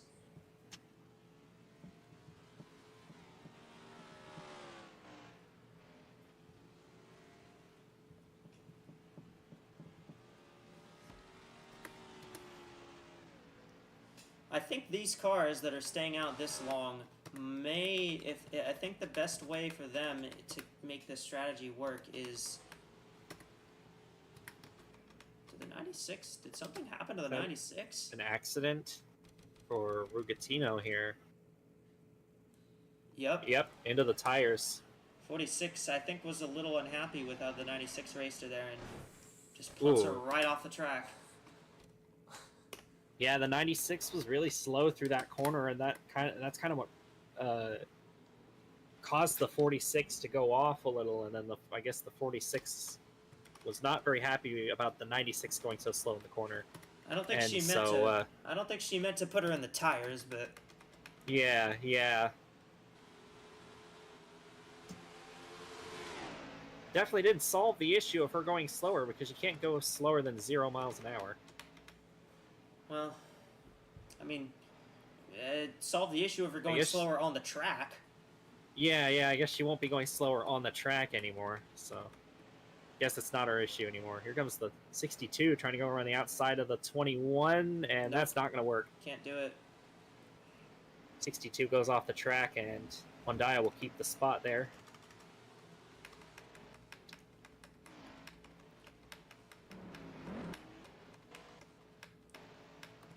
Somebody on pit road? I thought I saw someone on pit road. Oh, the 55. 55. Okay, I don't care, because she's like 3 laps down. I think she was 3 laps down last time I checked. Yeah. I think she'll stay 3 down, maybe 2 down, once everybody comes to pit road here.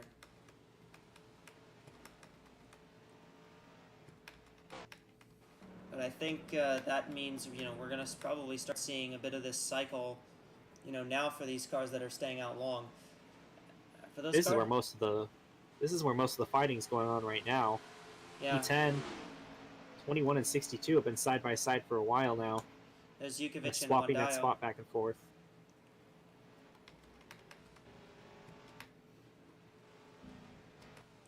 '93 still about 3 seconds ahead of the 82, but that 82 is getting closer. Yeah, the 82's been getting much closer to the 93 every lap. Ooh, the 21 goes off. Kind of forced Same way off the by 62 did last lap. Yeah. 23's in. 23 I is see in. Malixon coming down. And if the 23's coming in, I'd expect the others to come in and join her next shortly. lap. So yeah, they can go. They'll go about 25 laps on the tires. At least that's what I'm seeing here. Is they're going about just under 25 laps on the tires. That should mean we'll have about 3 more pit stops from here. Yep, should be about 3 more stops from here, regardless. Unless you really want to stretch that final run. We might see, if this thing stays green, we might see some of these drivers that are pitting really late try that. I wouldn't be surprised if anybody tried it. I would be surprised if it worked out. Guess it's This worth track going is- for because if you save it enough and you get to 2 to go, and then you get a caution right there, then that kind of helps out of it. The 8's gonna stay out another lap. This track is really, really notoriously brutal on tires, so... Like, even for a road course, this track is pretty brutal on the tires. There's where the 23 just Yeah. cycled out. She cycled out behind all these cars. She's gonna have fresher tires than them too. 13's in. 8 cars stayed out. So Yeah, Lowry the 8 and the Schliesenbach- 39 are still out there. Lowry Schliesenbach's the leader now. Talberson's second. I think at this point, if you're the 8 and the 39, maybe you try to cut that that pit stop out towards the end of the race, and try and go as long as you can here. Well, they weren't losing too much time to the 93. They weren't losing a huge amount of time to the 93 staying out. But so I think that skipping that final pit stop may be worth it to look into if you're one of those cars that's pitting, at this stage.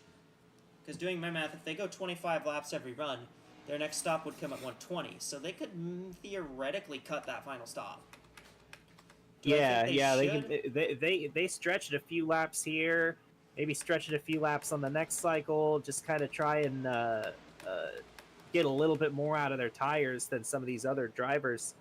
They could skip that last pit stop, and that could help them gain some time on the cars around them. And there you see Gabby Malikson on those fresher tires getting by Waterton there. Actually, Waterton just came out of the pits, I think, the previous lap, so she's still getting the heat in the tires. Yeah, I think Waterton's still on cold tires. Oh, the one and there goes the Fancy is one. around. And that's a bit borderline on if that's on the track or not. I don't She's believe off they're the gonna. track now. I don't believe they're gonna call a yellow for that though.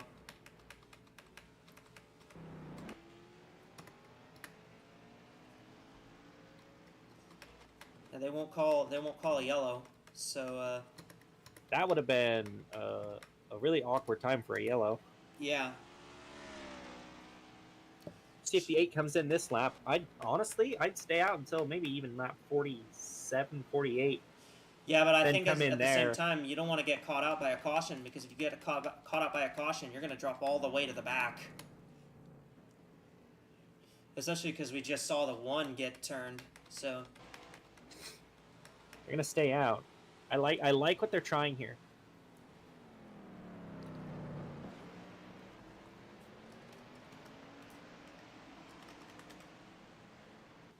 Malikson on these fresh tires, charging through these, gonna try to charge through these cars. I mean, she's got about 10 laps fresher on the tires than the rest of this group, so...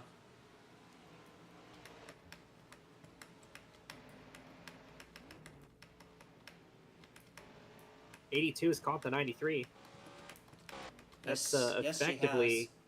that's effectively going to be your lead battle once the 8 and the 39 pit. So Yeah. got to keep an eye on it.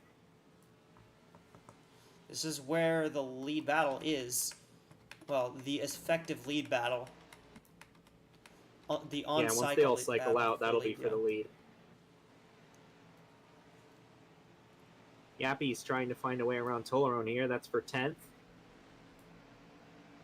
Oh, tried to stick the nose to the inside there. Trying it again here into turn 4. Got loose off the corner, though, and that kind of spoiled her momentum, at least for now. They made I a think little contact. she'll eventually get by this 15, but she's not here. making it too easy for her. Right there. And it looks like she'll get it in turn 7. In turn 7. That's been where Malikson's been really good all day. 8 and 39 are 8 and still on 39 track. are still out there.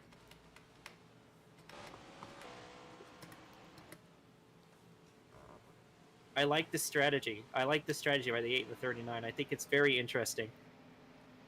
Even if it doesn't work out, I appreciate trying it. Yeah. Well, I mean, if you're Talberson, you got nothing to lose. You've already got the win to get yourself into the playoffs. If you're Schliesenbach, I mean, you might as well try something by going off cycle. You've already committed to it this far. You might as well push it to its extreme. Yeah. the two Mercedes cars that are out there. Mercedes is actually the entire top 4 right now, so Yeah, at least at the moment. Looks like the 23 she pulled away from the 15 really quickly, so you know that That's car those on the tires. pressure tires is going to be really fast. It looks like she's about 24 seconds behind the 93, and there you go. The 8 is still out there. Yeah, Schlesenbach's still on track though. But Halverson decided to come in on lap 48. Schlesenbach's definitely, most likely to cut out a pit stop here, but I imagine that everybody that pitted late, all 4 of those cars, are going to try that strategy. But the 8 and the 39 have the best chance of making it work. I could see all of those cars that stayed long going for it. 82 has not been able to get by the 93. That's going to bring the 42 into it as well. Yeah, that's dragging Gennaro into this. There's Jukovic, there's Yanaga, Wandayo. Yeah, Ishaba, this group Alex. of cars is well back of the 93, the 82, and the 42. They're about 14 seconds back.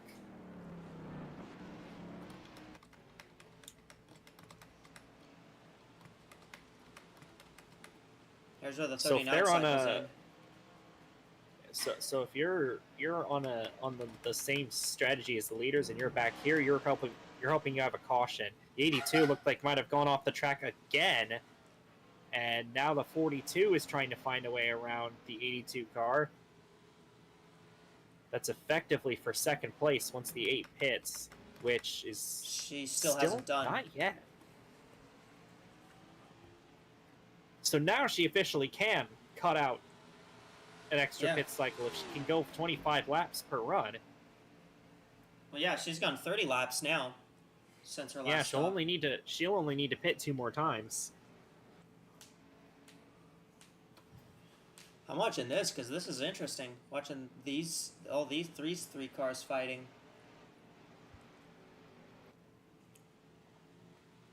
At 62, gained about a second on the 42. So maybe some of these other cars will catch up to them. To be fair, these two are both being held up by the 93. Yeah, the 93 is on older tires, and the 82 and the 42 have been unsuccessful in trying to pass the 93. So that's holding them up, and that's causing the others to kind of close in a little bit. But they're still pretty far back, so I imagine that unless the 93 is putting on a masterclass of defense here, these two, the 82 and the 42, are probably still going to 8 is still out stay there. way ahead. Schlesenbach's still out on track. She still hasn't come to pit road. Yeah, it's starting to get to the point for Schlesenbach where it's not worth staying out any more laps than this. So I don't understand why she's still out there now. Like, the goal for staying out that long is to try and cut out a pit stop so that you only have to pit 2 more times instead of 3, and she's already done that. Maybe a little bit of extra insurance there. I'm not sure. I think I would have pitted on lap 50 right on the dot if I were trying that. Yeah. Maybe a little bit overzealous here from the 8 team. I would be shocked if they continue to stay out at the end of this lap. I think anything past that, you'd be shooting yourself in the foot. Let's see what she does here. Nope, she's still staying out. Yeah, I don't understand. I was on board with it until now. So now I think the 39 might be in the best spot right now, because the 8's going to be losing time to the 39 the longer she stays out there, and she might make it up with the fresher tires. But if you do that for too long, then you might fall too far back, because track position is still very important at this racetrack. You can't just go around thinking the freshest tires in the field is going to get you where you need to be all the time. So yeah, you're seeing track position is very important. You're seeing it right here with the 93 and the 82 and the 42. Yeah, the 93's tires are a lot older than the 82 and the 42, and yet the 82 and 42 can't pass. They haven't been able to So get track by position is very important, and the 8's giving up that track position with each lap she stays out. So it's not a good. It was a good strategy up until lap 50, and then after that, it's just kind of excessive.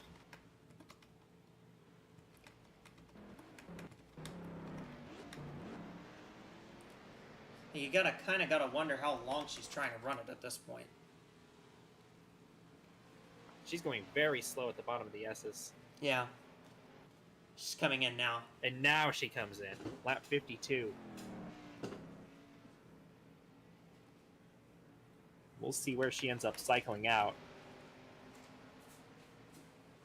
So that will cycle the lead to Tosima now. Assuming that she doesn't get past here. Ooh, look the at who is 42 getting dive past, though. bomb. Gennaro's going to get Gennaro. Gennaro's going to try to take second from Yuri. Yuri's going to fight back, though. Close quarters racing across the start-finish line. Looks like Yuri might keep the spot, but the 42, very good arc through that part of the track. They're staying side by side out of turn 1 here. This is exactly what the 93 wants to see. They're burning up their tires, battling each other. Yeah. I think Gennaro's going to get the spot here. I think so. They're going to stay side by side off into the chute. If not there, she'll get it through one of these corners here. Gennaro's got it here. Yeah.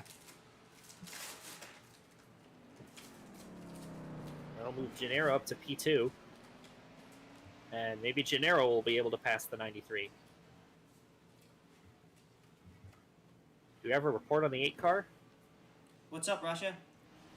Yeah, I think you guys in the booth called it when you guys were saying that the A team were trying to cut out a stop, a green flag stop from their potential strategy here. That seems to be the plan. As I got when I was talking to the A team earlier there, we'll see. Of course, this plan is going to what do you call it? It's going to depend on whether or not we go green for very long, which it's a bit of a gamble, I think, given we've had quite a few incidents already. But their bet is that with the amount of cars that we've lost already, it'll be we've gotten most of the incidents out of the way, and I think now they're expecting a long run race to the end. That's surely going to be the way that they'll want it to go if they're going to make this a success. I think Raristown might have had an incident. Yeah, the 32 is well off pace. I'm not sure.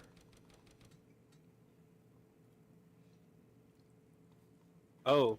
Yep, Toleron got into her. Off a...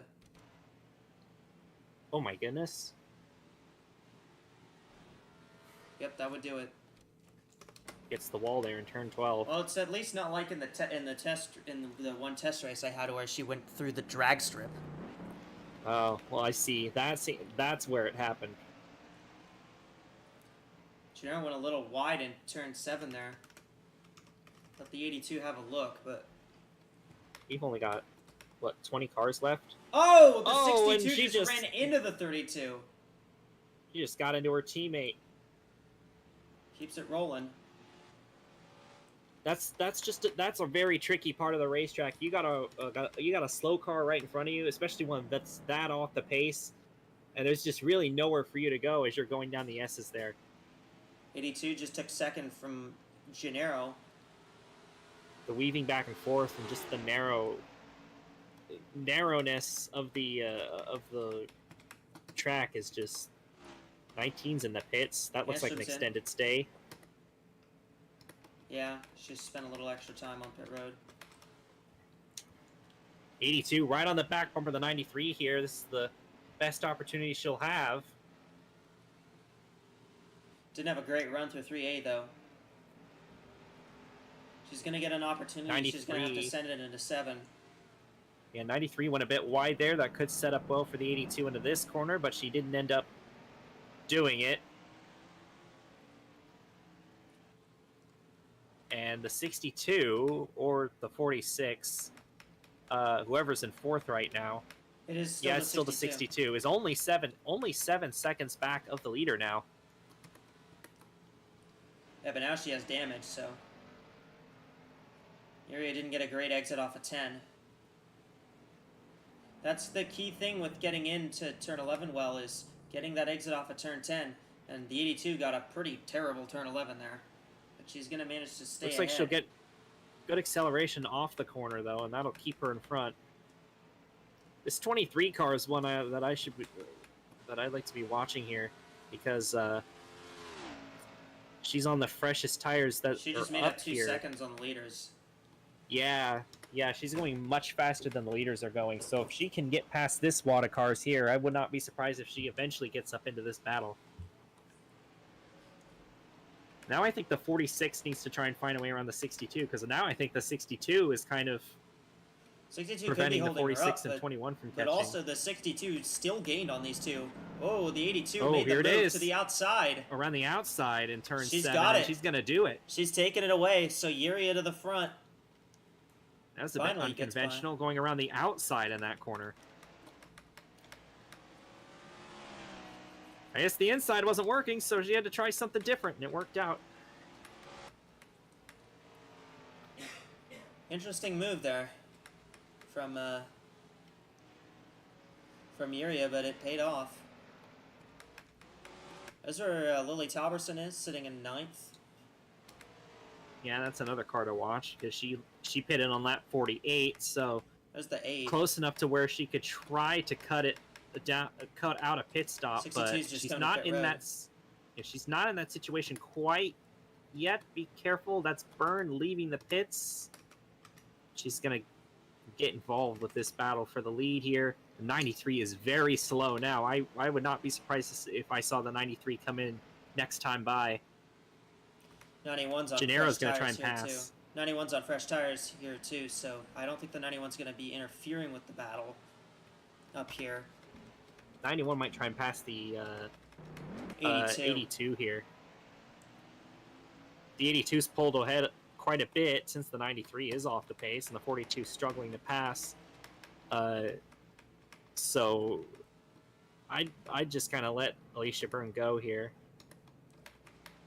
Slow stop for the 62, probably to repair damage. Yeah, that's almost for sure what that is. 32's still going. You know, I guess it could be worse for her. Yeah, I mean, she's guaranteed a top 20, Yeah. no matter what happens.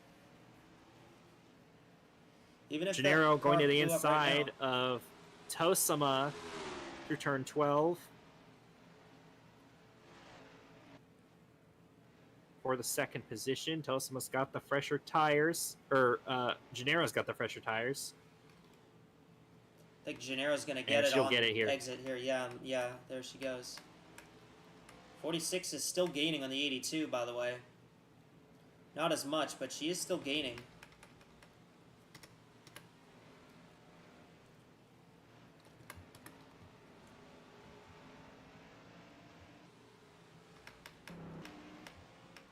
And a lot of these cars are in a very interesting boat strategy-wise, because, you see, there's Mimi Barino in the 3 car. She's sitting 16th at the moment. Gennaro's finally cleared for 2nd. 91's just kind of staying behind the 82 right now, not trying to pass her. I mean, I don't really see the benefit. 93's come There's down pit Tosama. road. 93's come down pit road, so she's going to try to undercut it again. I I mean, mean, that's kind of what she's got to do. She's committed to that strategy now. it's not the worst strategy, I think. Yeah, I mean, it got her the lead for quite a bit of time, so if she times it right, she could end up with the lead towards the end of the race, and then she's just got to defend from there. She's shown that she can hold on for the lead for quite a bit as Handstrom goes off track, and that's going to be... actually, she's not on the same lap as the 2 and the 39, so that's just going to be, I guess, a minor inconvenience. Schleisenbach's going to get into the top 10 with that pass over the 60 car.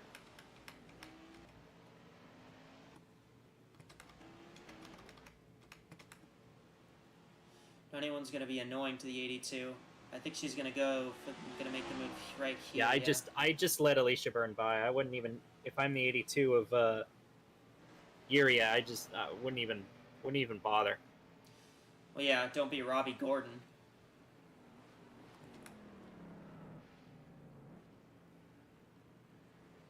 And try to block a lap car. 46 has just come down pit road. Yeah, that's Yanaga in the 46 heading into the pits. Yuria did it very well in where she timed. She let the 91 by in a spot where it wouldn't hurt her. Just Yeah, ran she's her still got line about a through the 3 S's. second lead on Gennaro. Gabby Malixon now up to 4th. Talberson's up to 5th. And Malixon's been having trouble getting past Tosima, so that's bringing... That's one Dio. One Dio, yeah. And that's going to bring Talberson into that battle. There's the 2 car. Currently running in 6th. Yeah, Easy Javida having a pretty solid day. There's Water. I haven't mentioned her much in this race, but she has been up here for quite a bit, so... Yeah. Good shout to the 2 car. Schliesenbach. And the 52 as well. Good race for North Star Motorsports so far. Yeah, they're doing pretty solid right now. And that's despite Rachel Cole getting into that scuffle on the opening lap. 39 is catching right up to the 23. Talberson's only 9 seconds behind the leader, which, since her tires are so much better than the leaders are, we'll see if maybe the 39 will take the lead on this run. Now it's 7 seconds.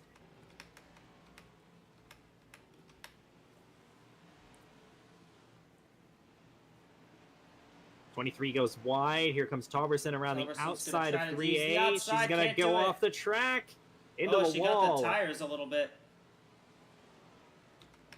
Thankfully, not a big hit to the wall, but that is not good for Talberson. She's going to lose a lot of time. That's not what she wanted to do, I don't think.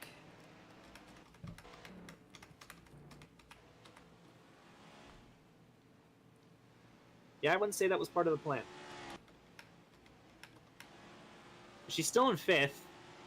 Yeah, she didn't lose a position, but she did lose time. She lost quite a bit of time by doing that, and maybe even wore out the tires a little.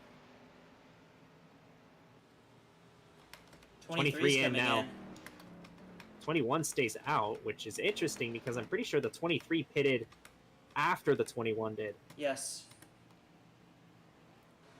So now we've got split strategies among the split strategies. It's strategyception. It's kind of like what happened in Mexico City last week, where we had a bunch of different strategies that kind of split, Bria Delade pitted late in the first strategy, then she undercut on the second, and then she did the late strategy again on the third stop. It's very interesting. Yeah, the example I always think back to when I think of something like that was a race I ran at Auto Club, and Ryan Blaney was one of the last ones to pit on the first cycle, and then he was one of the first to pit on the second, and he won the race because of it. So sometimes doing something like that is what you need to do. Talberson goes wide. I'm curious as to how the strategy is going to work out for the 8 of Schliesenbach as well, because she's up to 6th, but she's 18 seconds back. She's pretty far behind Talberson. 21 is in now. 42 On is in Dio as well. that will, so that will move Talberson up to 2nd. The 82's still out here right now.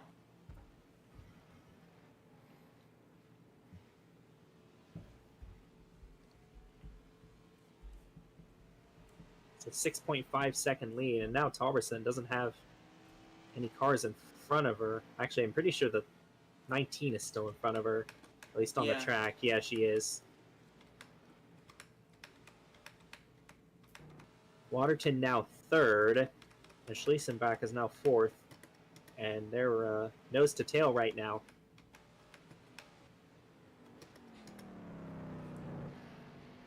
The 82 is trying to kind of balance the strategy here and kind of just cut right through the middle. Yeah. I'm not sure about that, honestly.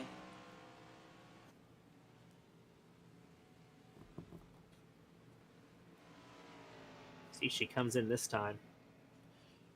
I feel like she has more time. I feel like the 82 has more time to make up than the cars that are on this later strategy do when they come in.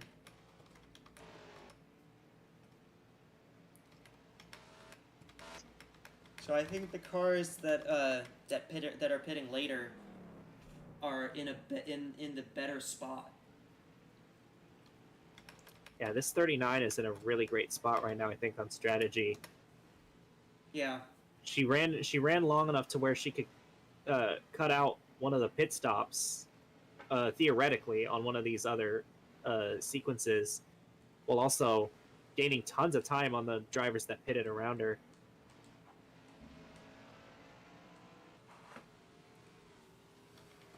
Both the 13 that pit before her and the 8 that pit after. And the 8's having trouble getting past the 13 despite that. And that's Despite the something that tire we've been advantage. seeing throughout this race. And that's what I was talking about when Schliesenbach was staying out for so long.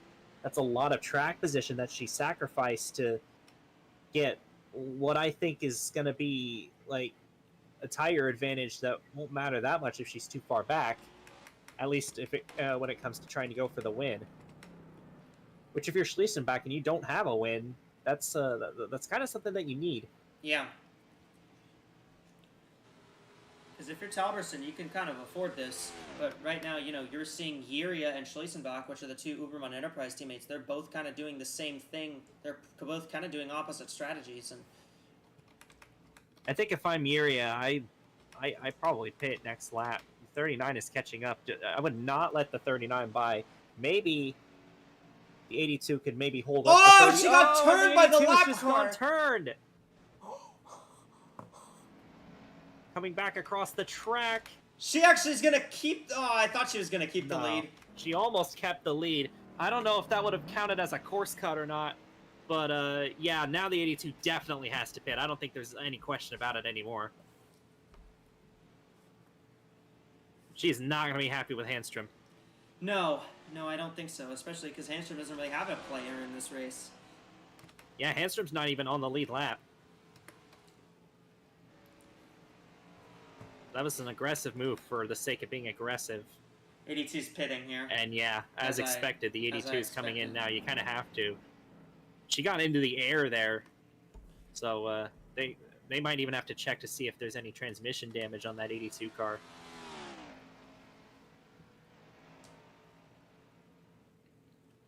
That'll give the lead to Taubersen. Not quite the way I thought she'd get the lead. Yeah. Well, we are in fact past halfway now. Lap 66, halfway point in lap 63. So, with that being said, is it time? I think it may be time to approach this field with a caution. Before we cut away, I just want to point out the 13 is 13.13 seconds back. Fitting. But yeah, they're taking a little bit of time. I'm not even checking for damage on the 82, so interesting. All right, well, we're gonna send you to the FanDuel Fan Studio for our mid-race report with Rasha and Ellie down there in the studio. What do you two have for us here in Sonoma? What in the world did I just watch from that 82? I don't think I see car going, well, rally crossing really through Sonoma. That was certainly a bit of a surprise. We're kind of in the middle of a pit cycle right now, although it's a bit weird because the 39, 13, and 8 are all staying out very long, as opposed to pretty much everyone else in the field. So it's kind of two different strategies, but they're stretched long enough to where it's actually, it actually kind of looks, kind of is one stretch cycle. It's just a very long pit cycle, basically. We saw the 8 coming in, I think, lap 50 or so it was. So, if anything, Schliesenbach has a lot of racing left to go, probably another 15 laps at least. Right now, they're watching the 82 of Paisley Yiria, who came in just recently, coming out in. We'll see where she filters out. She's just ahead of Ejavida right now, trying to hold her off. We'll see where this is in the standings. I would assume this is just outside the top 10. It is. Well, look at that, 11th place. In 10th, here's 10th, it's Jan Fianaga in the 46. So let's go back to the front here while we're watching the 8 and 13 fight for second.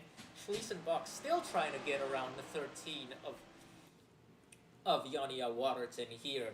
Ellie, we're having a very diverse strategy game going on right now. What are you making of this, and who do you think's got this? Who do you think's gonna get this right? Yeah, we've had a very interesting. Ooh, never my mind. God. The 13's been turned around. Yadiel Waterton goes on for the 13 was just looped around by the 8. That's one way to go around. Go back. Go ahead I now. want to thank the 8 car personally for interrupting me. That was amazing. Anyway, we've had a pretty interesting pit cycle here, I think, especially strategy. So far, what we've been noticing is it seems like the cars that stay out longer end up doing better than the rest of the drivers.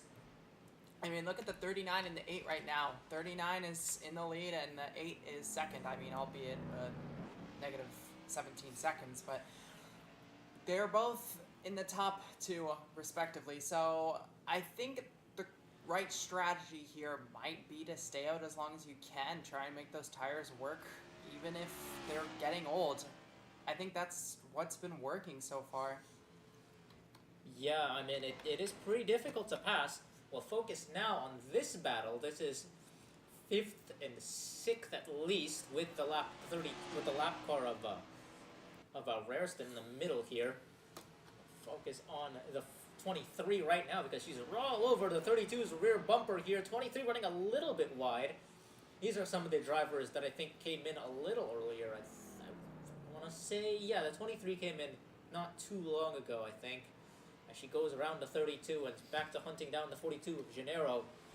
Going behind her, you have the 15, the 62, the 3 cars in the top 10. Barino's, that's a driver we haven't talked too much about. I don't know what strategy she's running, so we'll have to see. Yanaga there, and here's the cars some of the cars that have come in. The 82 is already came in for service, of course. Some of the other cars here running, and here's the 39 running basically all by herself. We'll see whether or not that oil leak was a bit of a blessing in disguise for her strategy-wise, because it kind of put her slightly askew from kind of the main pack, I think, and put her on this strategy with the 8 and 82 when it comes to running long. So we'll see where things go from here. I mean, one of the other, I guess it's time to bring up the elephant in the room. And it's that we don't have many cars running left out on track. Only 20 cars, so we've lost half the field. The first half was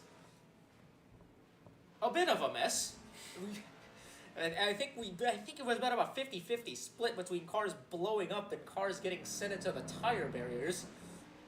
So yeah, flip a coin if your favorite driver is not in the race. They either blew up or crashed. It was a bit of a, I mean, yeah.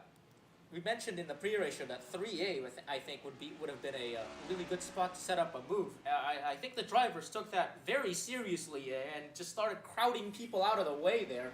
Most of the incidents of that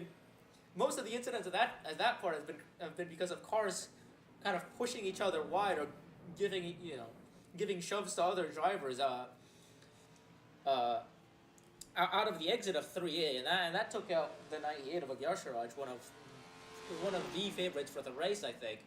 And as we predicted in the pre-race show, the S's were absolutely chaotic on the restarts. We saw lots of action there, and yeah, I think we've lost at least 3 or 4 cars to the S's alone, I think. So yeah, that was something to look out for early on. If we do get another restart, that'll definitely be something that that'll be another factor the remaining drivers in this race have to look out for. But right now, with only 20 cars left, it does feel like the chances of a caution are greatly diminished. We'll see how it goes. There's still incidents happening, as we just saw. But yeah, with only 20 cars left to go, it'll be interesting to see what happens. And it'll be interesting to see. The main point of concern engine-wise will be with those Southwest cars. We've already lost 2 of them to engine problems. The other 2 are running in the top 10. The 42 is doing pretty well right now. She will find herself back up front once back in the lead battle, I should say, once the 39 and 8 come in. But yeah, maybe a little bit of concern for the Toyota cars right now when it comes to performance. I think the 13 came in for another time because she's right there, right in front of the 19, about to be lapped. So I think the 13 came in to take some tires. Yes, that's right. I would assume as a result of the spin. So that's a big setback for the 13, who was kind of on running their own race there, and now they're kind of reset their strategy and lost a pit stop to that. Going down the rest of the field, this is a bit of a this gaggle of cars here. This I believe is 9th through 12th, I believe. It's 46 and 62 going side by side into 1 and 2 here. Hazel and Yiria in car with the newest tires, looking around, trying to find a lane. Careful not to let the 2 of Ijabira get through here. 3 of Burrito runs wide. They'll drag her into the battle. It'll be 5, almost 6 cars. The 55 of Burrito Loud is a few laps back, also looking to take part in that mess there. As we've cut away back to the 19 and 13 running there. 42 of Mika Gennaro. There she is. Yeah, I guess we'll talk about the 42 of Gennaro right now. This seems like a very important race for her if she's able to. We've seen the 42 kind of get close to getting some wins here in some of the road courses. I think in Montreal, especially, she was very quick. Strategy-wise, she's one of the first cars on the early stop strategy, and if that strategy ends up becoming the main one, do you think the 42 might have a say in things here? I think the 42 might have a say in things here, yeah. Her strategy, it differs from the 39 and the 8, but she's also in 4th place, so that's definitely saying something here. I mean, she's, trying to catch up here. I mean, 24 seconds away from... No, not 24, that's 93. 31 seconds away from the 90, the 39. I mean, they're both the same numbers, just in reverse, so it gets a little tricky. I mean, she can catch up, in my opinion, especially if the 39's tires start getting old and she starts losing pace. Am I on? No, keep going. Okay. Go ahead, yeah, keep going. Alright. Well, and what about the driver sitting behind her right now, the 23 of Alex? And we pointed out that she was a prime candidate to make a charge up the field from back in the pack at the start of the race, and well, she's done that. She's definitely done that. It helps that half the field has been eliminated, but despite that, she is running top 5 still. Really good race from Alex, and this has kind of been her thing, especially at these road courses. She's been really good at just chipping away at these laps and kind of closing in the gap, gaining positions, and just having a really nice clean race. That's been her MO, and that's the reason why she's well up in points right now. 23 might be another card to look out for to get a win here. She's been really good all season. The car I'm really watching out for right now, though, I'm gonna say it's gonna be the 8 car. As soon as the 39 loses pace, the 8 car is gonna take advantage of that, and I feel like the 39 car might lose pace around 85.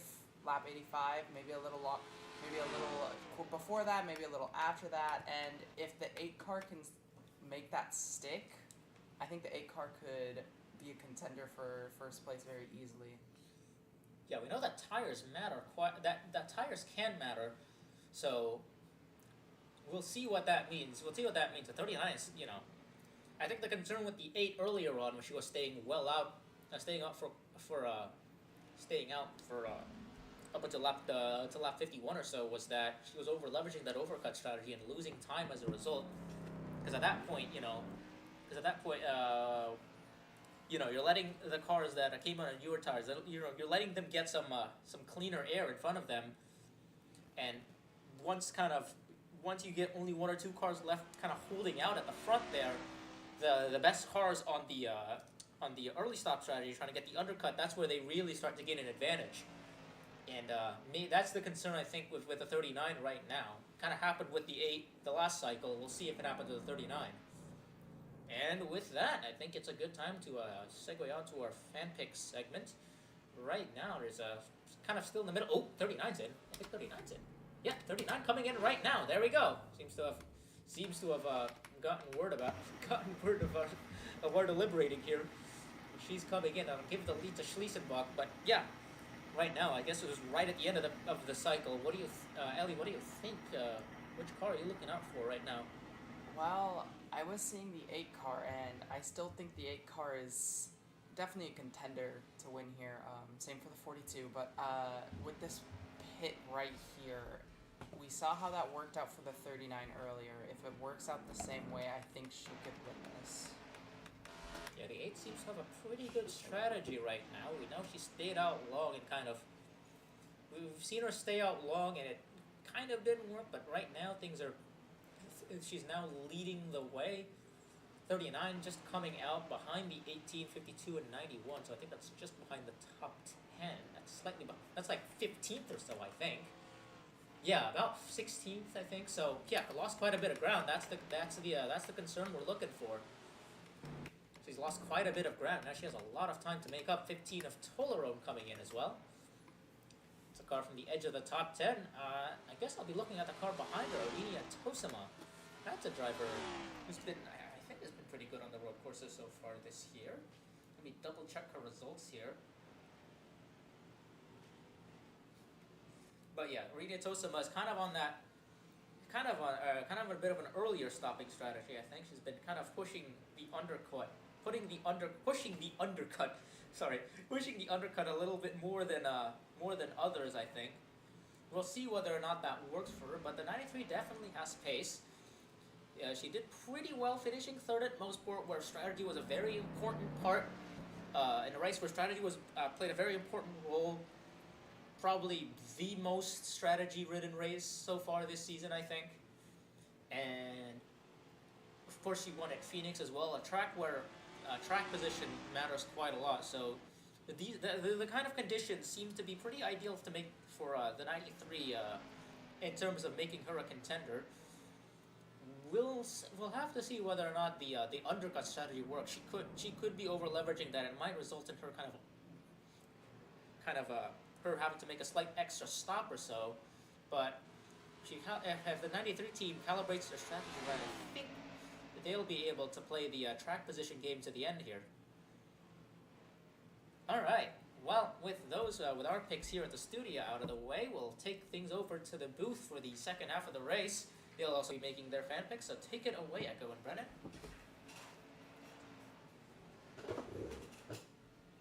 Hey, Brennan, you got a fan pick?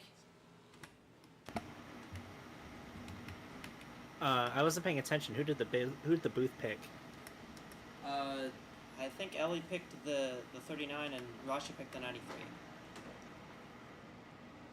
Okay. I'm gonna go with. I think Yappy Malikson's gonna win today. She's been pretty fast today. I think she's on a decent strategy here, and especially if she can maybe try a little bit of a twist at the end of her strategy, I think this 23 is fast enough to get it done. Well, I'm going to go with the 8 of Laurie Schliesenbach. She's managed to hang on long enough. She's managed to hang on pretty long. She's managed to hang on for a while on these tires, and she hasn't really lost the lead off strategy. So I think I'm going to go with that 8 of Laurie Schliesenbach. I think her strategy of just playing it long is going to be the one that works out here. I'm going to take the 8.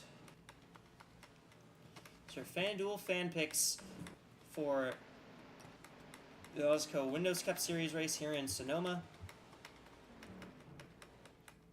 Got Arinia Tosama is now out front after Laurie Schliesenbach came down pit road. Tosama, Gennaro, Malikson, Yanaga, Jukovic, the top 5.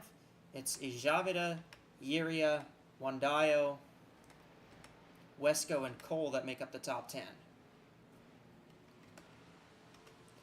The 8 is leaving the pits right now, not too far behind the 39. Yep, there she is. Yeah. And near the 13, so that she might just be a jumped little awkward. She's ahead of the 13. She just jumped the 13. Obviously, I think her tires are still... I think she's still warming up the tires a little bit, but... Yeah, and of course, the 2 and 82 making contact there. But I was going to say, if the 13 and the 8 ended up next to each other again, that would have been pretty awkward considering what happened the last time they were racing each other. Yeah. Oh, the 82 getting very rough with the 2 car here. Yeah, Yuria wants I guess by. I guess she figured that she can't mess around anymore. She has to get by these cars when she gets to them. So 62. So she spent a long time during that last run just kind of behind the 90. Oh, the 91. 91 is a Is lot that of new damage? Yes, it is. Oh, Oh, she got hooked. Tauberson sent her in. Halverson hooks the 91. Oof. Rough hit for Ooh, Byrne. that was not a good sound. Not going to be a caution. She was not on the racing surface. 18 in. Alicantes. But yeah, the 82 getting very aggressive because she remembers the last run. She was stuck behind the 93 for a very long time. And it kind of spoiled the fresher tires that she had on the 93. So I'm not surprised to see her more aggressive here.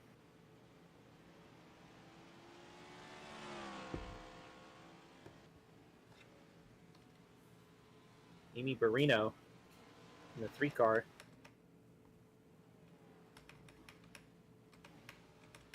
Not currently on the lead lap. Yeah, she just came down pit road.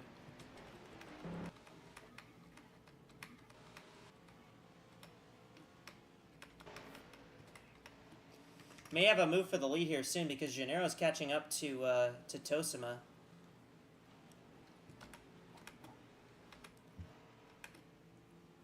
And these ERR cars are on kind of like, you want to talk about opposites. These two are on the opposite strategies right now. The 93 is cutting it inside the most, and the 39 is doing the overcut the most. I think the 39, if she can cut off that last pit stop, is in the better situation than the 93. But if they can't, the 93 is actually in a very good stop. So I think on either end of the spectrum, or at least on the 2 main strategies, I think the ERR cars are playing it the best here, as long as the 93 can kind of hold her track position. Yeah. This 42 is putting on the pressure, though, or maybe a little bit too much. She went a little wide there, but could have been worse. Could be worse. Malickson's in 3rd, and we'll see if she can maybe catch up to those 2, because the 42 is going through the same thing the 82 did last time, kind of losing a lot of time to that 93 car, or because of that 93 car, rather.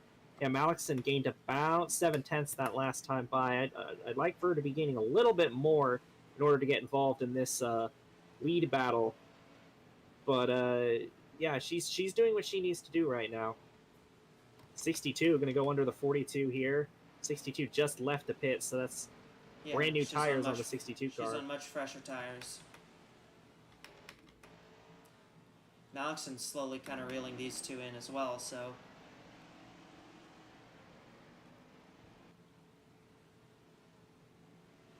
I expect Vukovic here to find a way around the 93 here shortly. Fairly quickly. Maybe even in turn 11 here, if she can get close enough. And she went a little too wide there to make that work, I think. If I'm the 42, I wouldn't fight the 62, because the 62 will eventually get alongside the 93, and you could use that to help you gain some time on the 93 car and maybe even try and set up a pass. So this 62 could be your best friend here. And there's a couple more cars right behind, like the 3 and I think the 18, that are also kind of in that same scenario. 91's out of the race. So now we've only got 19 cars left.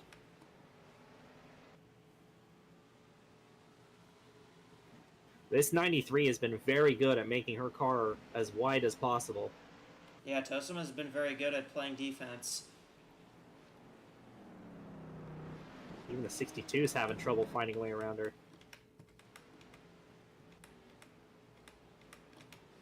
Tosima came very close to winning at Mosport a few weeks back.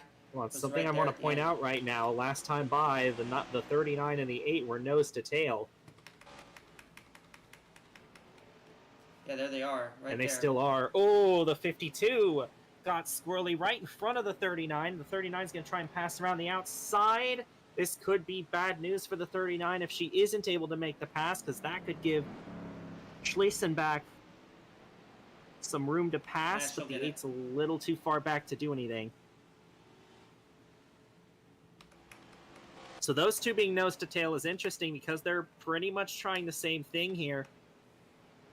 And this is getting really dicey right around the leaders. But I do want to keep an eye on the 39 and the 8 in case their strategy of cutting out an extra pit stop gets them the lead, because that could end up being the fight for the win there, because I think both of them are in position right now to cut off that final pit stop. 13 is right there as well. Although I don't know if the 13's in that position to cut the final stop. Yeah, Waterton pitted earlier than the other two. Reno's being a little annoying with Gennaro. She's trying to get by. And the 62 is tailing the 93 pretty close. I think the 62, if she sets it up right, will have an opportunity to get by here in the hairpin. And here it is. The 93's pitting. That's what it is. 93's pitting now. Okay. So yeah, that So should that put was the excellent. 93's last stop at around 110. That was excellently done there by Tosima. She didn't even lose the lead on track, so that's exactly what she needed to do there. That'll cycle Gennaro to second. I believe Or to the Gennaro lead, and excuse me. Malakson. I believe Gennaro and Malakson are on the same strategy, or at least a very similar one. I believe they're pretty close, yeah. So there shouldn't be much tire difference there. And what is going on here? This is an absolute hornet's nest.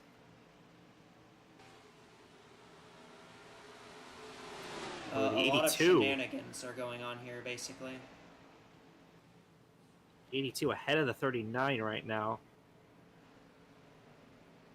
This is a large group of cars. Gotta be careful not to have an incident here, but Tauberson has now put several cars between herself and Schliesenbach, so that should kind of lessen the threat from the 8 car, at least for now.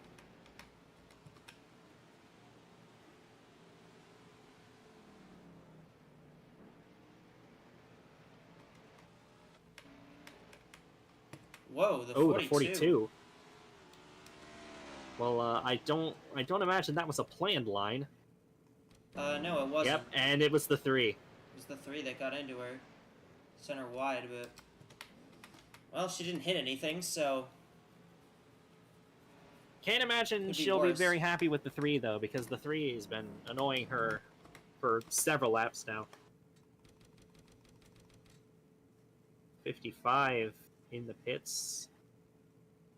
That looks like a toe. Oh, That is, in fact, a Yeah. toe. collided with Handstrom and then went into the turn 1 tires.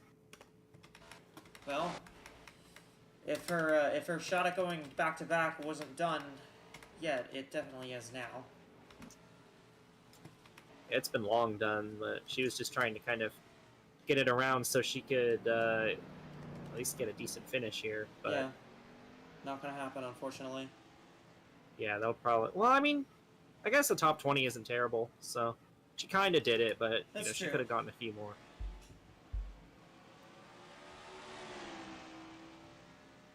Alicante's trying to find a way around Malakson here.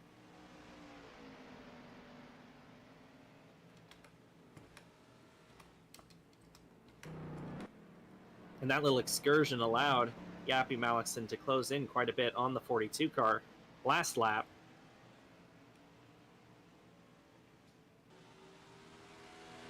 See what kind of time she's getting here. Not any. Losing time. She didn't gain. She didn't gain at all. There's where Talberson is. She's right behind the 82 of Uria. 8 is having a very hard time passing cars here. Yeah, I guess it happens sometimes.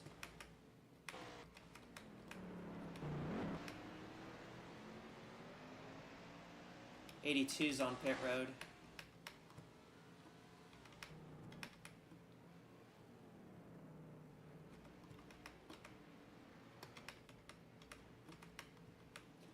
'39's gonna catch the 2 of Ijavita fairly soon here. Looks like Schliesenbach might pass the 60. Oh, 62's going well wide. I'm not really sure why, but she just is. And the 8 got by the 60 already, so. yeah. But she lost a lot of time to Tolverson.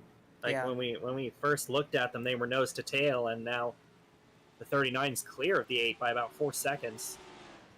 More than 4 seconds. Yeah. 39 just got up to speed a little better, I think. Now she's looking for a way around the 2 car.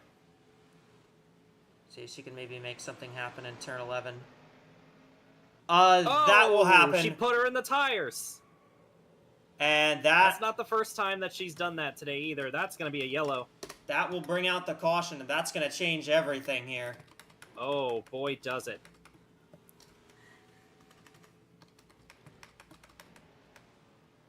That was not a good move by Tolverson. So that might have completely blown up her strategy. I think that kind of blows up everyone's strategy now. Yeah, but especially her. I think she was in. I don't think she was going to be in position to win if that thing went green. She might still win, but she'll have to fight for it a little more.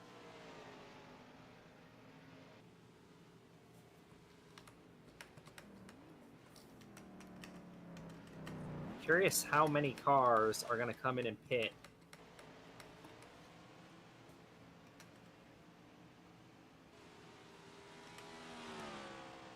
Because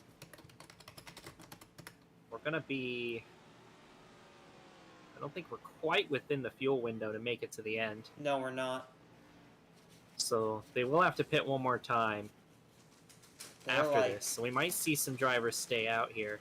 They're like 2 or 3 laps outside the fuel window, so...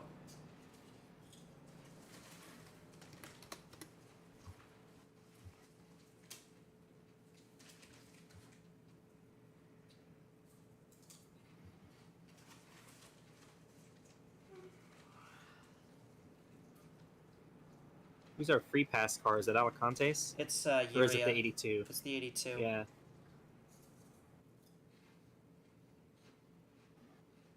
There we go. Well, what this will do is it'll bunch everybody back up. Yeah, it's going to take a while for the rest of the cars to catch up. And the 2 is out, so we only have 17 out, cars yeah. left. That's a shame. She was having a great run until that happened. I think she was well in line, I think, for a top 5 finish. Or at the very least, a top 10.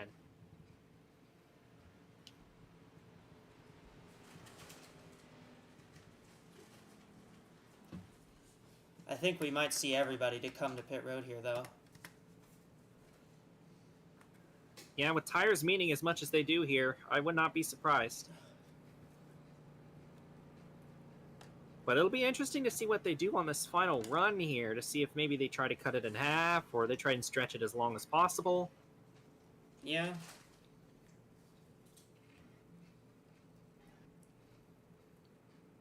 I think someone who really was hurt by this strategy was Irina Tosama. Yeah. Yeah, I don't know. She might have actually gotten really lucky, because she might have, because she pitted right before the caution came out. Yeah, if she stays out, I don't know. We'll see. We'll see. This is a quickie yellow, so everybody who... She might be staying out here. So Looks everybody... like she will. Yeah, it looks like she's staying out, so I believe she'll cycle... So she'll get the lead. Yeah, she will cycle to the lead.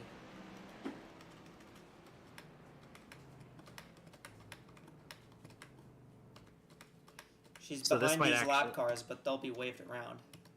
Yeah, so that might actually end up working into her benefit now, considering she stayed out. Her and the 46, and they could just kind of try and do what they did before. But I imagine that'll be a little harder to do on a restart when everybody's right behind you. So we'll see. We'll see how that works out. And the 93 has put on a masterclass of defensive driving so far, but she's going to have to do it for a little bit longer if she wants this win. 82 car. 82 gonna cycle up to third. 82 pitted right before the caution came out. Yeah. So this actually worked out really well for Uria. Gennaro won the race out.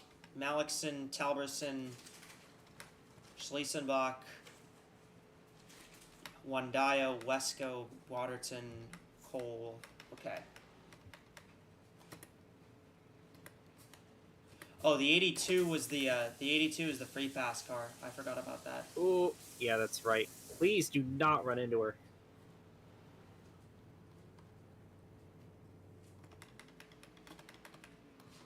Yeah, she has to let all these cars that pitted by. Yeah.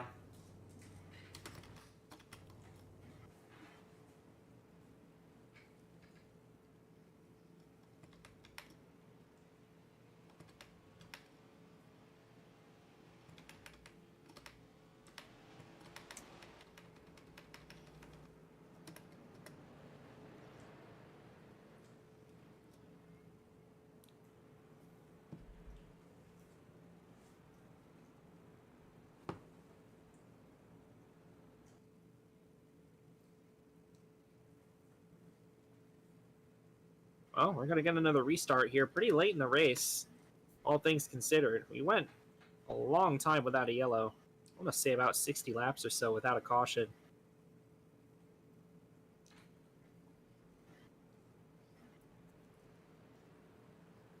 That's going to make things really interesting here at the end.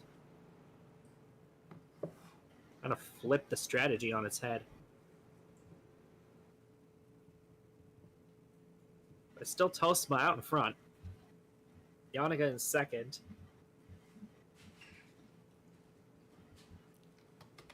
So Tosima and Yanniga chose to stay out. Then it's Gennaro, Malikson, Talberson, Schliesenbach, Wandayo, Wesco, Waterton. And yeah, that erases the tire advantage that the 8 and the 39 had. So they're going to be on even tires with the drivers in front of them. Of course, that doesn't mean they can't win because they're still up here in 5th and 6th. But yeah, again, like I mentioned, they're going to have to work for it a little more. They're going to have to win it a very different way. Yeah.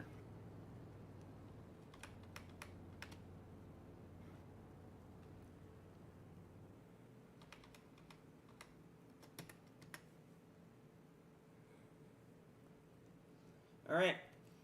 35 laps to go when we go back green.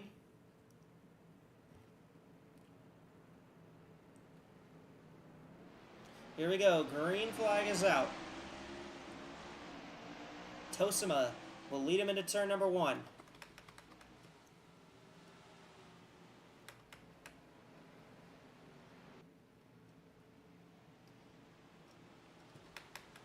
Oh, off the track Oh, a little around bit. Goes goes the the 13, and now 13. she's around. Off the bumper of I think that the was 15 car. Yeah, I think it was Toleran that got her. And that's unfortunate for Waterton. That's the second time she's gone around today. Actually, I think it's the third time she's gone around today. Yeah. Ooh, the 8's dive bombing the corner. The 39 just got bumped out of the way by the 21.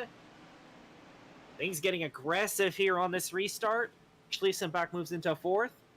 Talberson's going to fall to 7th. Tosima The and 93 is Yanniga. going to stay in front. Tosima and Yanniga still out front right now. Malikson, Schliesenbach, Gennaro, then Wandayo, Talberson, Cole, Toleran, Wesco now. That's what it's cycled Cole out to. staying in the top 10 despite the rear end damage. I mean, I know it doesn't matter as much on a road course as it would on an oval, or on a larger oval at least. Well, that's still impressive. That's a good rebound for the 52. Tolaron can definitely be needs a run solid. like this. Yeah, Tolaron needs a top 10 run because she's pretty far Oh, down. off the track. Jukovic. 62 went off there. I think she's good though.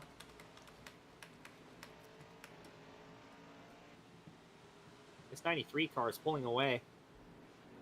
But they all still have to make one more pit stop. Yeah, there's still And the one more 93 and the stop. 40s. And the 93 and the 46, since they didn't pit under the caution, they're going to be pitting earlier than everyone else. Yeah.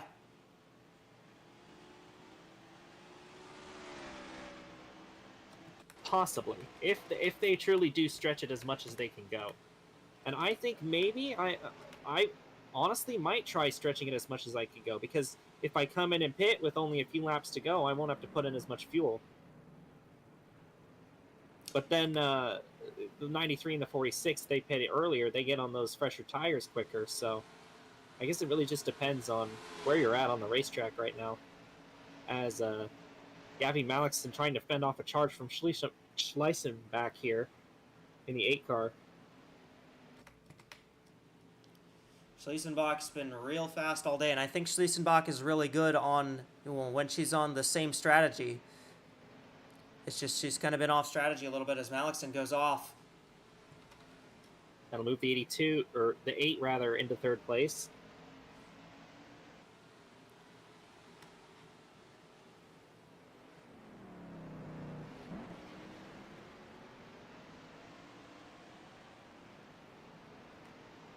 I mean, there's quite a few drivers up here in the top 10 that was just waiting for a run like this. Oh, absolutely. I mean, Mimi Barrino's needed something like this, too. Yeah, all the drama about her sponsor and then having to pick up a new one. And then just kind of just the general struggle she's had this season. It's been a lot good of to see her up here. It's been a lot of turmoil for Barrino on and off the track, so. Ooh, the 42 and the 21 are side by side. Looks like the 21 is going to get the spot. Hondaio. Amani Hondaio up to 5th spot now. Takes that away from Gennaro. And Gennaro is another driver that definitely needs a run like this. Yeah, Gennaro's had a almost even worse. She's the worst of the 4-car team drivers. It's Gennaro and Hondaio that are the worst of the drivers at 4-car teams right now. So these are 2 runs that both of those drivers really need. Yappy Malikson is poised to take the points lead if she can hang on to where she is right now.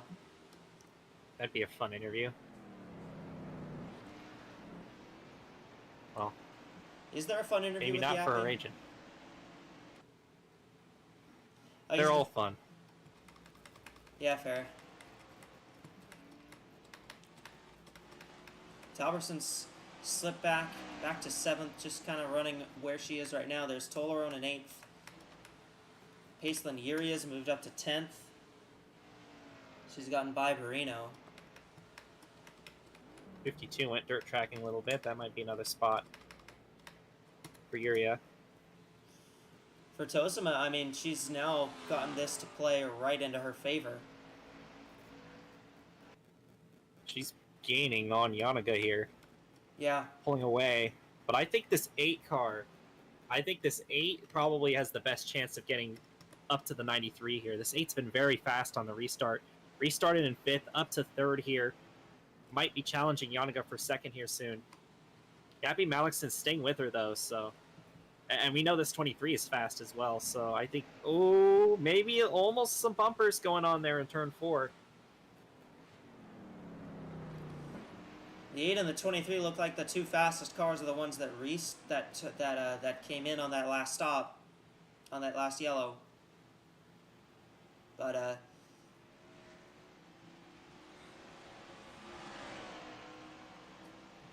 Malikson might be setting up for a pass in turn 11 here, right behind the 8 car. she's looking there. She might look into turn 11 here. I don't think she's going to go for it, though. No, she didn't quite have the right angle to do it, but she might try something off the corner here. She's not going to have the line through turn 12.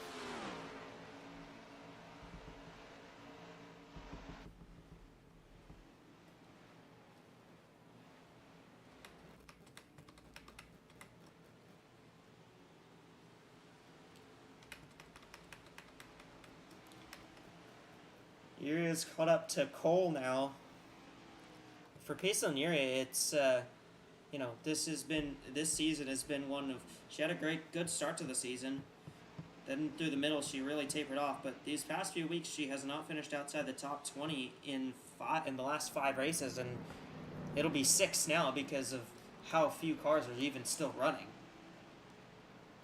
Yeah, I could definitely cap it off in the top 10 as well. She's had a great day today. Maybe not quite as high as she wants to be running right now, but I mean, you still walk any day where you finish in the top 10 is still a good day regardless of how long you were up front. Alexson really slid back. She actually dropped the position to Wandayo in the 21 car. Yeah, Wandayo's up to 4th now. And she might lose another spot here to Gennaro in the 42 car. It's going to hold her off for now. Well, the 93 is continuing to gap the 46 a little by little every lap.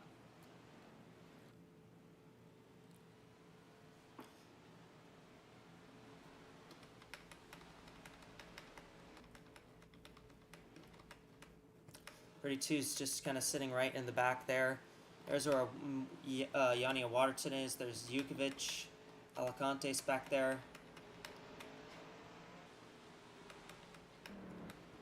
And Wandayo's pretty close to where Schleisenbach is. Well, we were seeing, it's kind of hard to make those moves stick into turn 7, but if you can make them stick in turn 7, that's one of the better places to make the passes.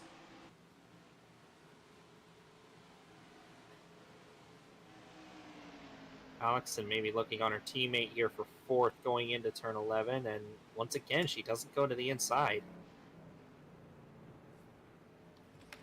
Tolerone underneath Talberson.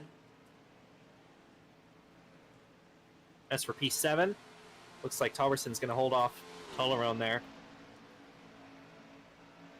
At least for now. For now, yeah. The 8 car is all over the 46 right now. And I do think Schleisenbach is faster than the 46. I don't know where the 8 car is compared to the 93, but I think she's definitely faster than the 46. And Yanago holding up these cars, definitely helping the 93 car. Because some of these drivers I really think are at least as fast as Tosima is. But Tosima's going to gap them pretty big here. They've got a lot to get to the. They've got a lot to do to get to the 93.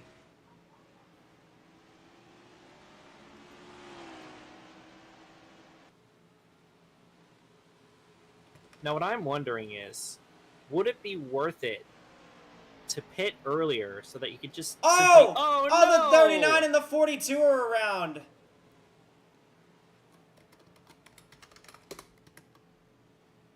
Well, I don't need to finish that sentence. It's not relevant anymore.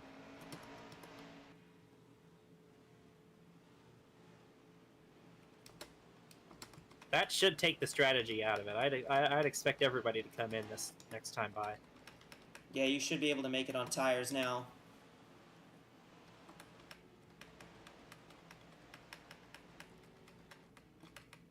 Gennaro's got big damage. Talberson's got big damage. 2 of her fastest cars of the day.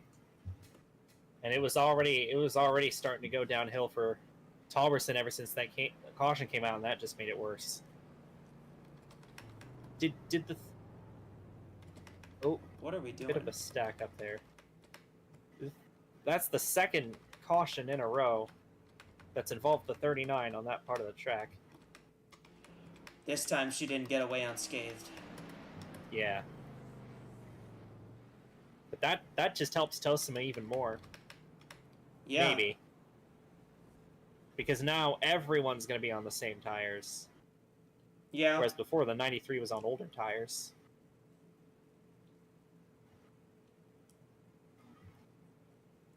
Well, this is going to be very crucial as the race off pit road.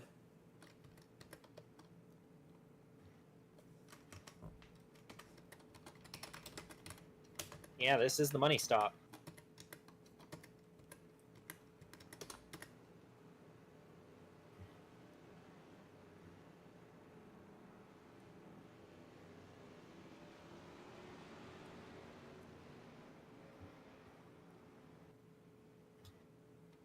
Rarest of the 32 will get the free pass, so she'll be 1 lap down now.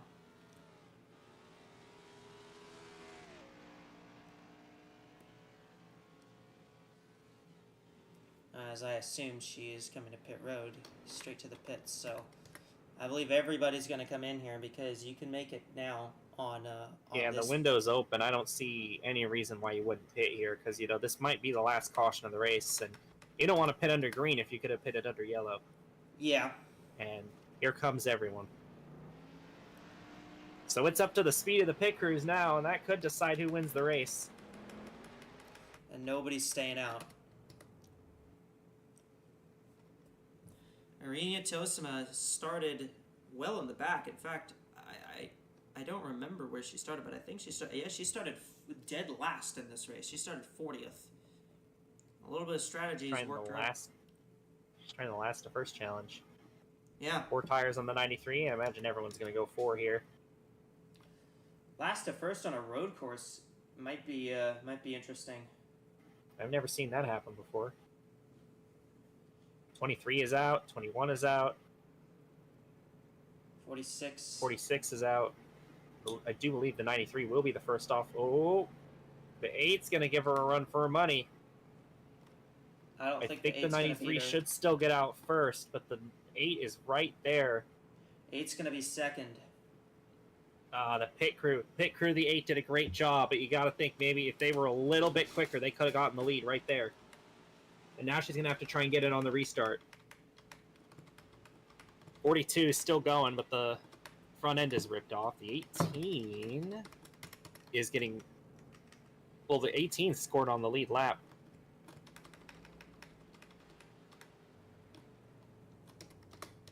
"32, what are you doing?"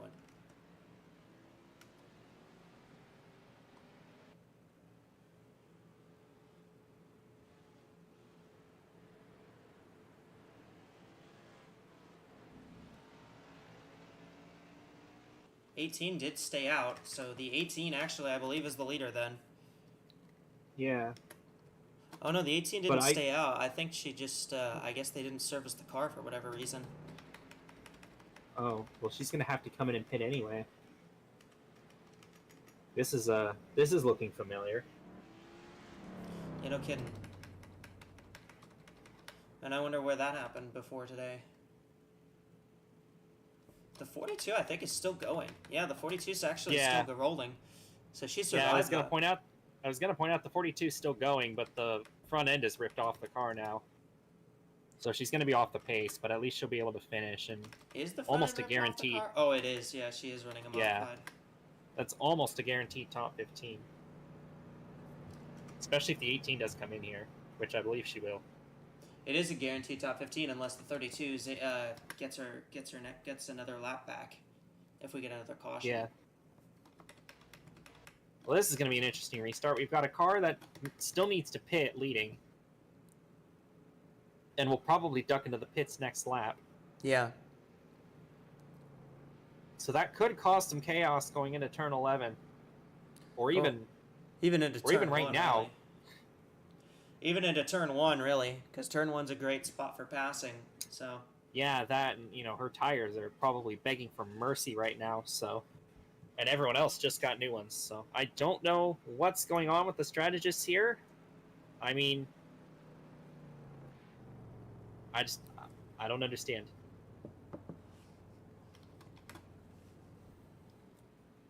All right. It's Alicantes leading. Tosima, Schliesenbach, Yanaga, and Wandayo are the cars that are leading that have pitted. Pace cars off. We are back to green flag racing from Sonoma. And how hard will the 93 try to get by the 18 here? Because the 18 should be pulling in and pitting next time by, but the 18 could hold up the 93, and that could give the 8 an opportunity to get past Tosima here. The 8's all over the back bumper of the 93, going to try and arc the corner into turn 4, but wasn't able to get the angle. And now Tosima's going to try and look to get underneath Alicantes here in turn number 7. She's got it. 8 did not have a good corner there. And it looks like she'll get past the 18. So Tosima back out front. We're expecting the 18 to pit this time by.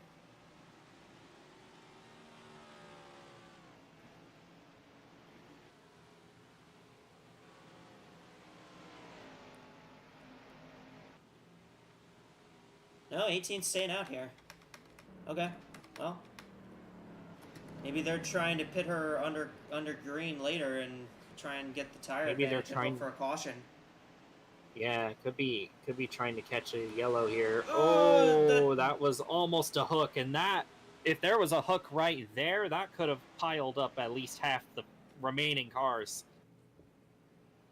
But the 8 needs to find their way around the 18 right now, and she is notoriously not been that great at passing cars that are slower than her in this race.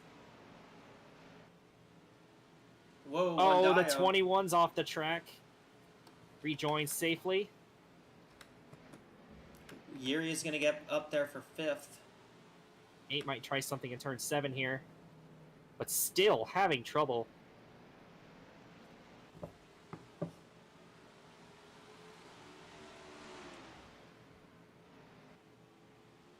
She just can't get by Alcantes here. And again, that's been her struggle for most of the race. Yeah, she just hasn't been able to get clean air as Yanaga goes well off track.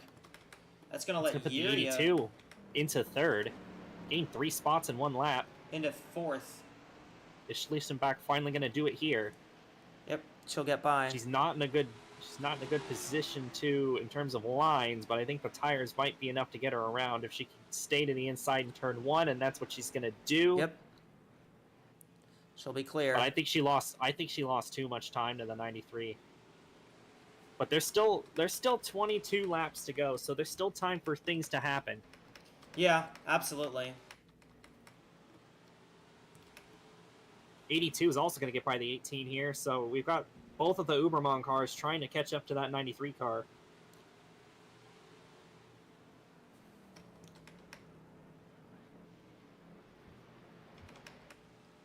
So Schliessenbach and Yuri are both by.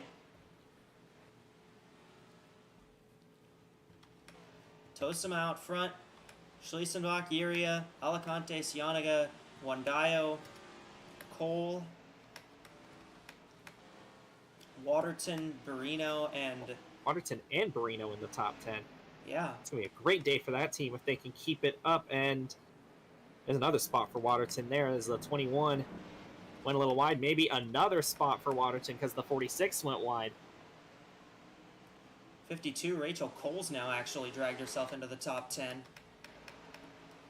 Into the top 5, excuse me. Yeah, she's been in the top 10 for quite a while. I meant to say top 5. Yeah, getting into the top 5, very impressive for the 52 car. 3.7 seconds between the 93 and the 8. Whoa! Waterton's watch in the out, hard into the tires, wall. and so Waterton. is Wandayo. Well, so much for the double top 10. I've jinxed multiple drivers today. I feel bad. That was a hard hit. Goodness gracious. Yeah, that was quite rough. And that's not going to be a yellow flag because they were off the track. They were off the track. Oh, the 46 went off a little bit there. Reno's all over her. The 3 is going to be in 7th now. But Tosima's gone. Schliessenbach and Yuri are going to have some work to do to get back to her. And that's a lost 10th right there. I just don't think that they can catch them on speed at this point. Cole's trying to go around the Rachel outside Cole. in turn 1. Yeah, Rachel Cole trying to get 4th here, and I imagine she'll get it. Alacante's still out there on those old tires. Oh, maybe not. The 52 went off the track a bit. The 18 might hold her off for a little longer, but Cole's able to round the outside. Well, Alicantes is holding her off, but 52 can just dive it much further into the corner, even on the outside lane. Oh, Watch out! The AWSCO. 60 into the wall. Into the But wall. she keeps it She'll going. keep it going, though.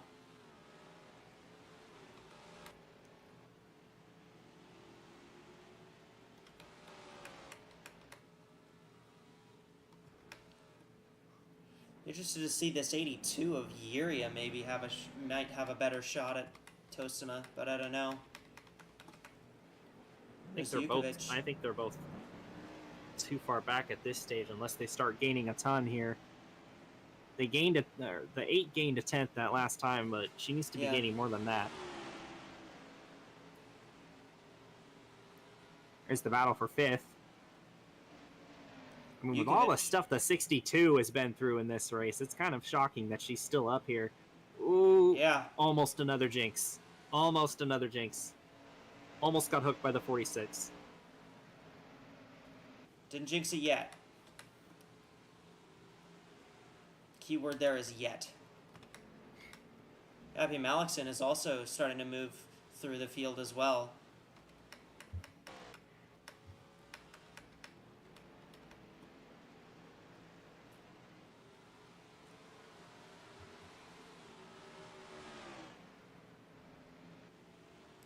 Yeah, Alicantes looking around the 18 here. Alicantes is just struggling on these tires.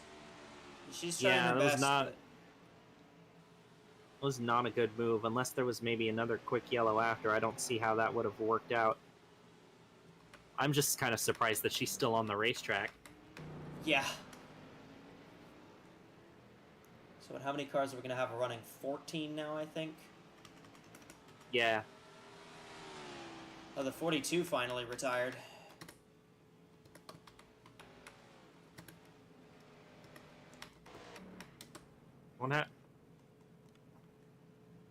Something had to have happened.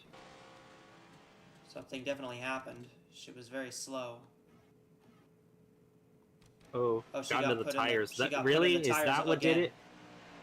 That's the same spot as before. This time Yappy sent her in.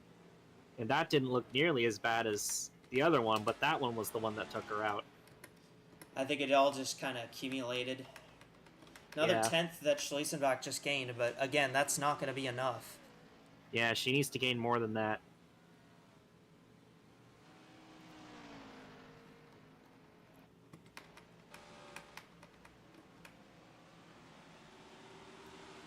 Well, as it stands right now, it could be a Mercedes sweep of the podium because it's Tosima, Schlesenbach, Yuria that make up the top 3 positions as Alicantes. There's the 18, now finally coming coming in. in. I think she tried to run it as long as she could on those tires. A late race, if we somehow get another caution, I'm not even sure if we've got it. I would say I'm not sure if we have enough cars for that, but I mean, we've just seen a couple of cars end up in the barriers, but if we do end up with another late race yellow, I'm interested to see if these cars will end up pitting or not. If there's 2 cars on track, there's enough cars for another yellow. Yeah, I guess so. The 8's starting to gain more. Yeah, the 8 gained 2 tenths that next time. Yeah. Wow. I'm so impressed. I can tell. Sorry, the snark was unwarranted, but I still don't think that's enough time. I could just hear the excitement just bleeding out. I'm from your voice. absolutely thrilled. I know. This has been a solid race, though. There's been a lot of interesting strategy here, and a lot of drama for sure. Oh yeah. So, I think maybe if this race, if we had the strategy play out to the very end, I think that this race would have been a little more fun to watch. But still, I would have been interested to see all those mixed strategies come together at the end. But yeah.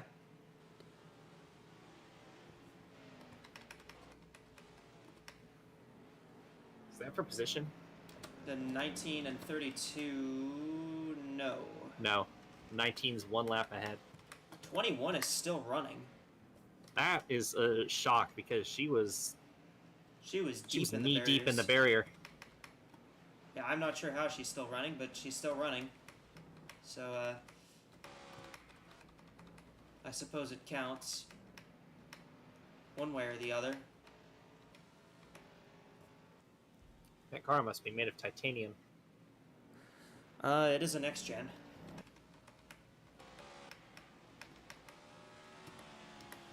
I mean, at least the driver's heads think that it might be made out of that. Oh. Yeah, we might need a concussion counter for this race. They've made these the AWSCO next gens are much safer than the NASCAR ones. They built them with actual safety in mind, so. They race better on road courses too. Yeah, but that's that a bar little is bit. That bar is very low.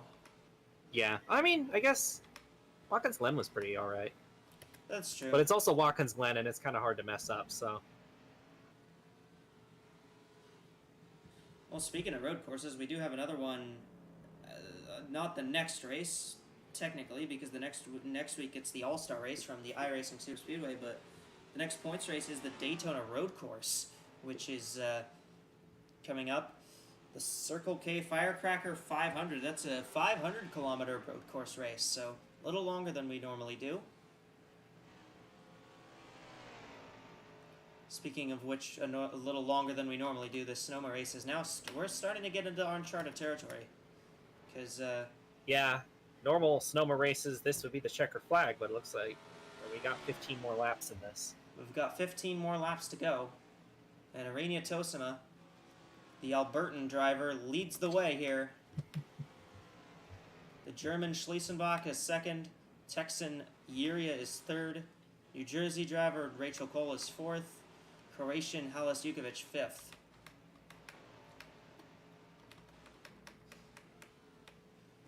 Setting up for a fairly calm ending to this one, I think. Fairly relaxing. considering all the drama we've had. I mean, we've had the leader getting wrecked multiple times. We've had the leader blowing up. We've had all sorts of chicanery happen in this race. So yeah, it's nice for it to kind of end on a calm note.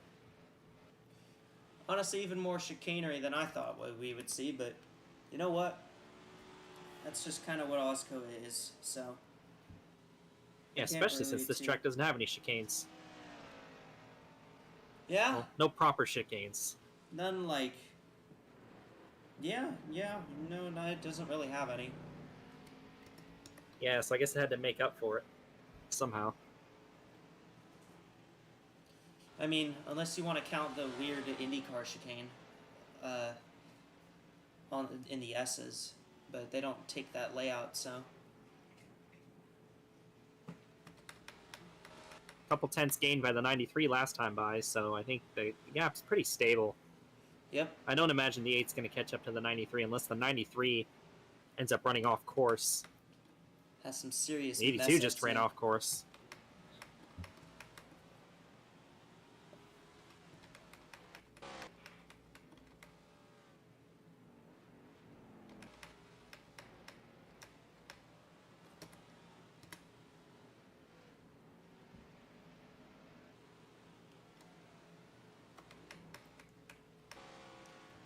Yeah, I mean, this has been a very strategic race, but it's really now just kind of a sprint to the end. And Tosima's gotten away a fair bit. Tosima's been all right on these road courses all season. Yeah, she finished third at Mosport. She obviously won back at Phoenix, and she's doing Phoenix okay. isn't a road course. Well, yeah, but it's kind of like one. Her win came at Phoenix, so I figured it was worth mentioning. Yeah. I'm just messing with you. It's, Look, we've been calling NR races for like 5 hours at this point. I think it's safe to say, at least on my end, I'm pretty exhausted, but it's been fun. I mean, me too. But it's kind of hard to find something to say when nothing's really happening and you kind of know what's going to happen. Yeah, most of the field's out of the race. There's not really that much of a lead battle going on. There's not really much passing going on in general right now. They're just kind of settling in and just trying to get to the end. Yeah, I think at this point they're just trying to make it to the end. Just try and manage your stuff right now, because at the end of this race, it's probably going to be around at the end of the tire window.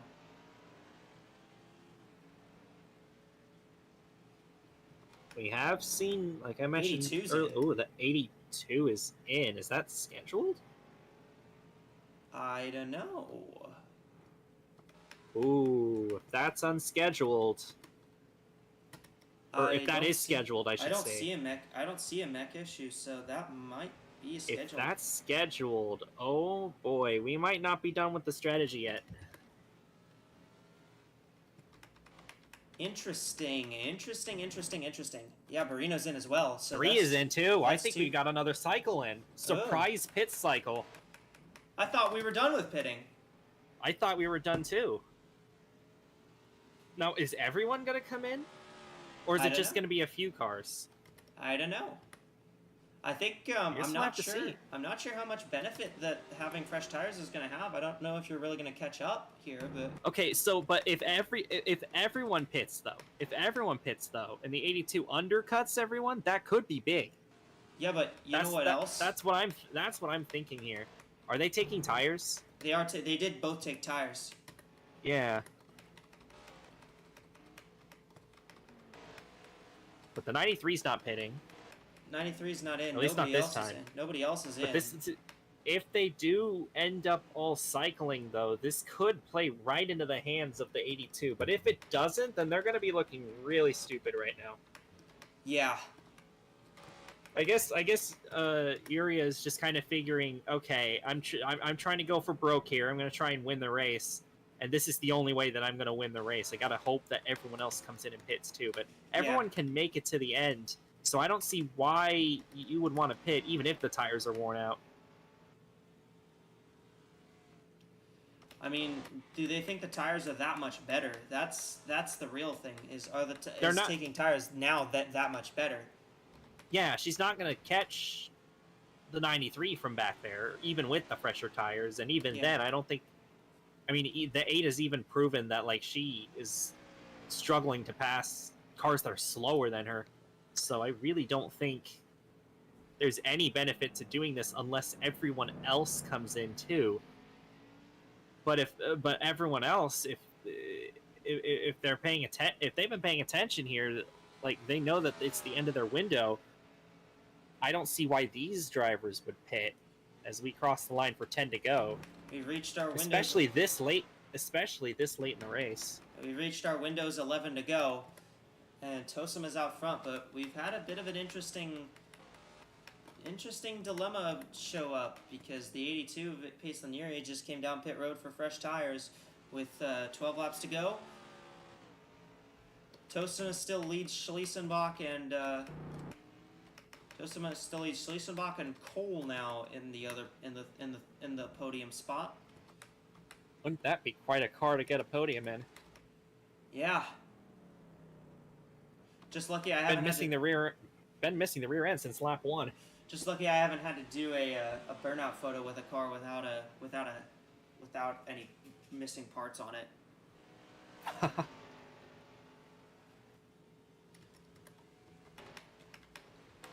yeah, I don't see any sign of these leaders coming in, so I'm not sure what the plan was from the 82 car and the 3 car.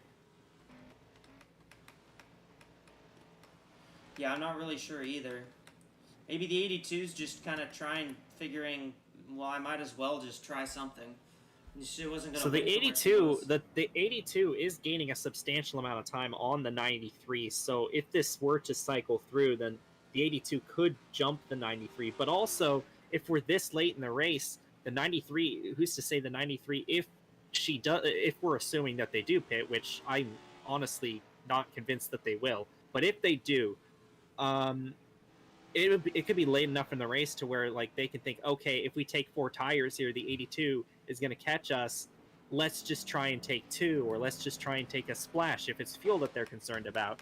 But even then, if fuel was the concern, then I don't think they'd take tires at all. But yeah, no, but basically, the thing is there if they want to pit for tires again late, I'd only go 2 if I were the 93 to kind of prevent any advantage that 82 could get, because if you go for 4, then especially at this point, because she's gaining about a second a lap,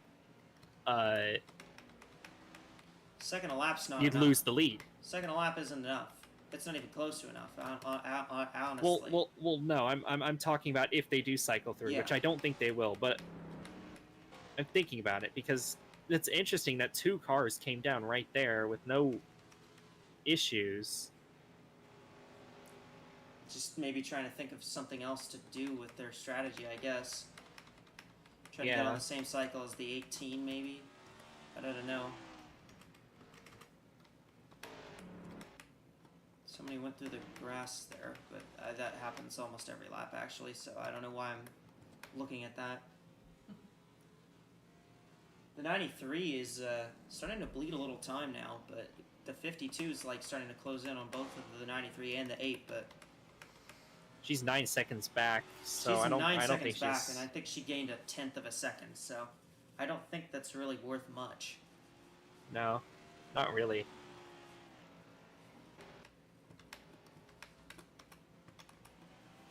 Yeah, none of these leaders are pitting. I don't understand what the 82 or the 3 were doing. I don't know, maybe just kind of a last-ditch Hail Mary, hope that everyone else comes in Yeah, because they see you got tires.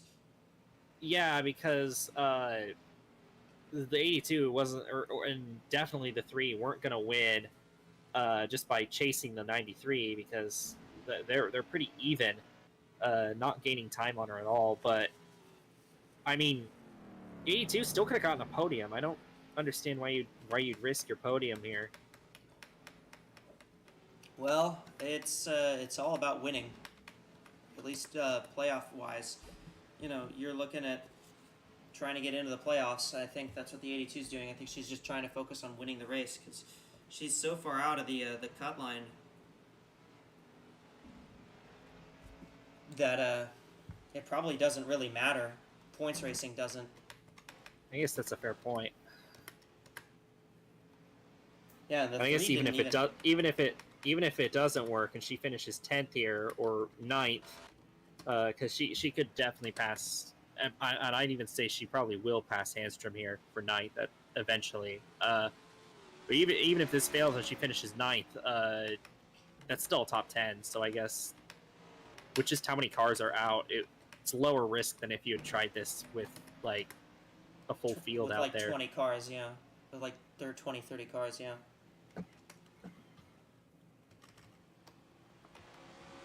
She'll probably catch 19.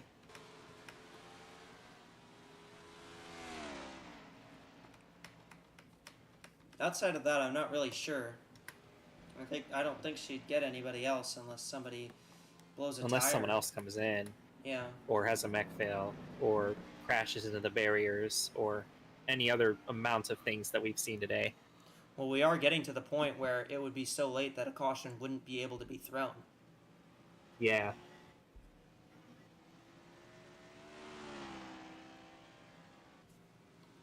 The 8's done a good job of keeping pace with the 93, but she needs to be catching, not keeping pace. So Yeah.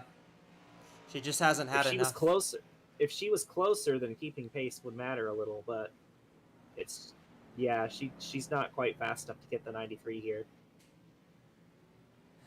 Yeah, she's just not really doing enough to stay with the 93. There is a lap car coming up, though. 52's been gaining on both of them very slowly. She has been gaining on both of them. You see, she gained on them both again that time. not by any significant amount. This Yeah. here, though, this might be the last chance, because the 32 car could get up to some shenanigans. I mean, we've seen lap cars do that before in this race, so we're gonna have to watch this, especially if they end up going down the Estes side by side, but they're not going to do that. I think the 93 is being smart here and not really messing with Raritan.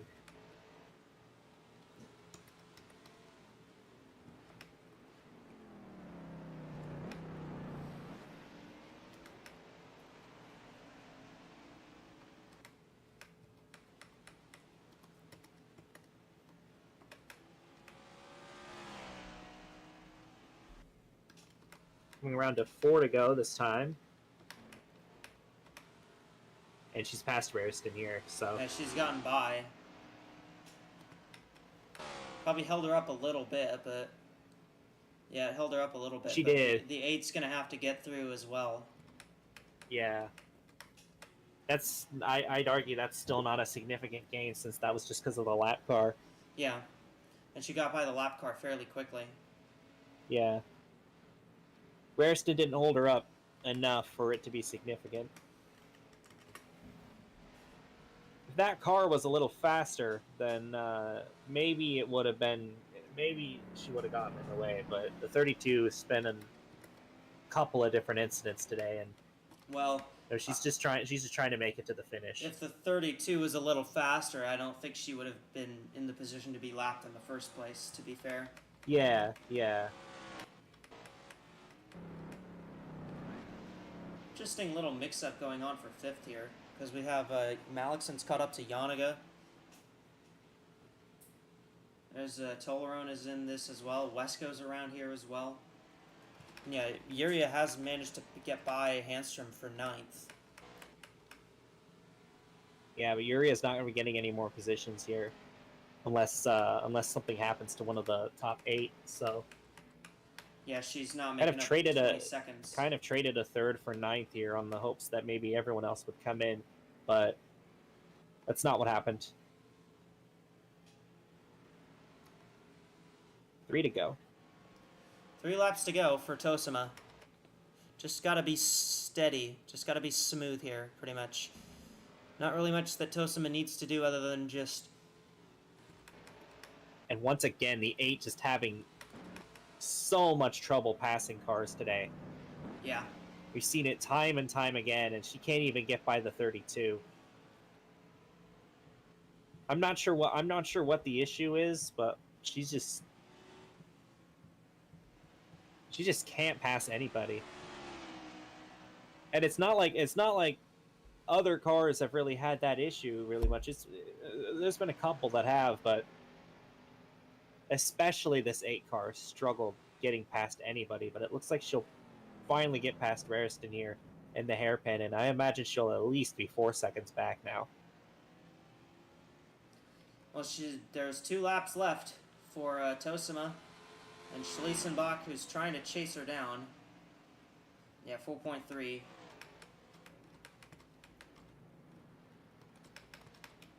Might be a pass for 7th here soon. AWSCO and Tolaron are battling for that spot. AWSCO is looking on Tolaron.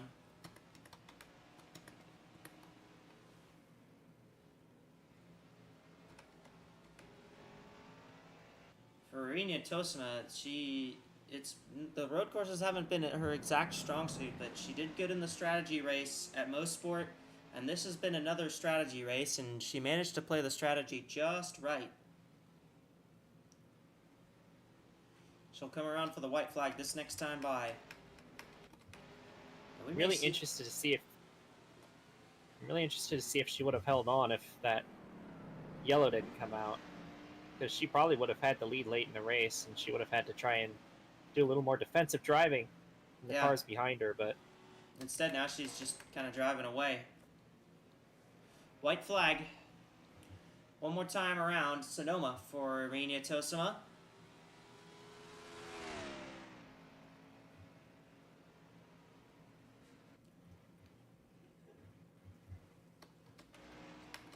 Three car just came in again. Something's going on with that 3, I think. 46 is in.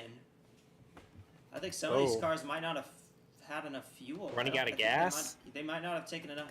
They might not have taken enough fuel in the last caution. Well, there you go, another spot for the 82. Oh, someone 32. Went off. The 32 again. And I mean, she's just got to limp it back around. Oh. Cross paths with the 3 and hits the wall there, and then hits the dirt mound right there. Yeah. Not been a good day for Raritan, but I mean, all things considered, she's still going to get a decent finish because she's still in the race by this point. She's going to finish 13th. Probably. Yeah, she'll finish 13th. For Arina Tosima, it's going to be her second win of the year. As long as she can hang, as long as she doesn't pit here, and she, in fact, will not pit.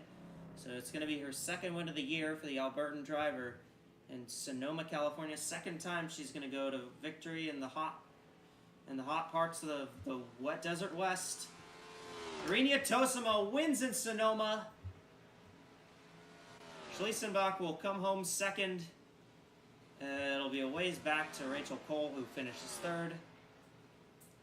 And even more of a ways back to fourth, which will be Jukovic.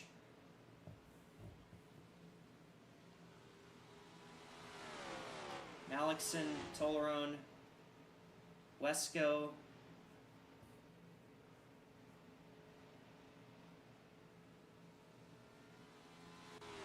Azuria finishing 8th.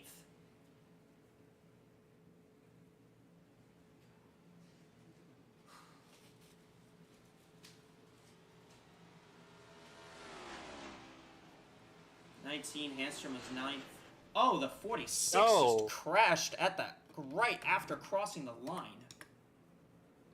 That was a big one. Yeah. That would have brought out the caution. Yes, that would have brought out the caution. Well, she finished the race. She finished the race. That was... Huh. That was for position, too. That was for position. And she just Alacante's held really... Alacante's really tried to hook her right at the end to try and get 10th. That's crazy. And that's a very fitting to the end... and that's a very fitting thing to happen at the end of the race.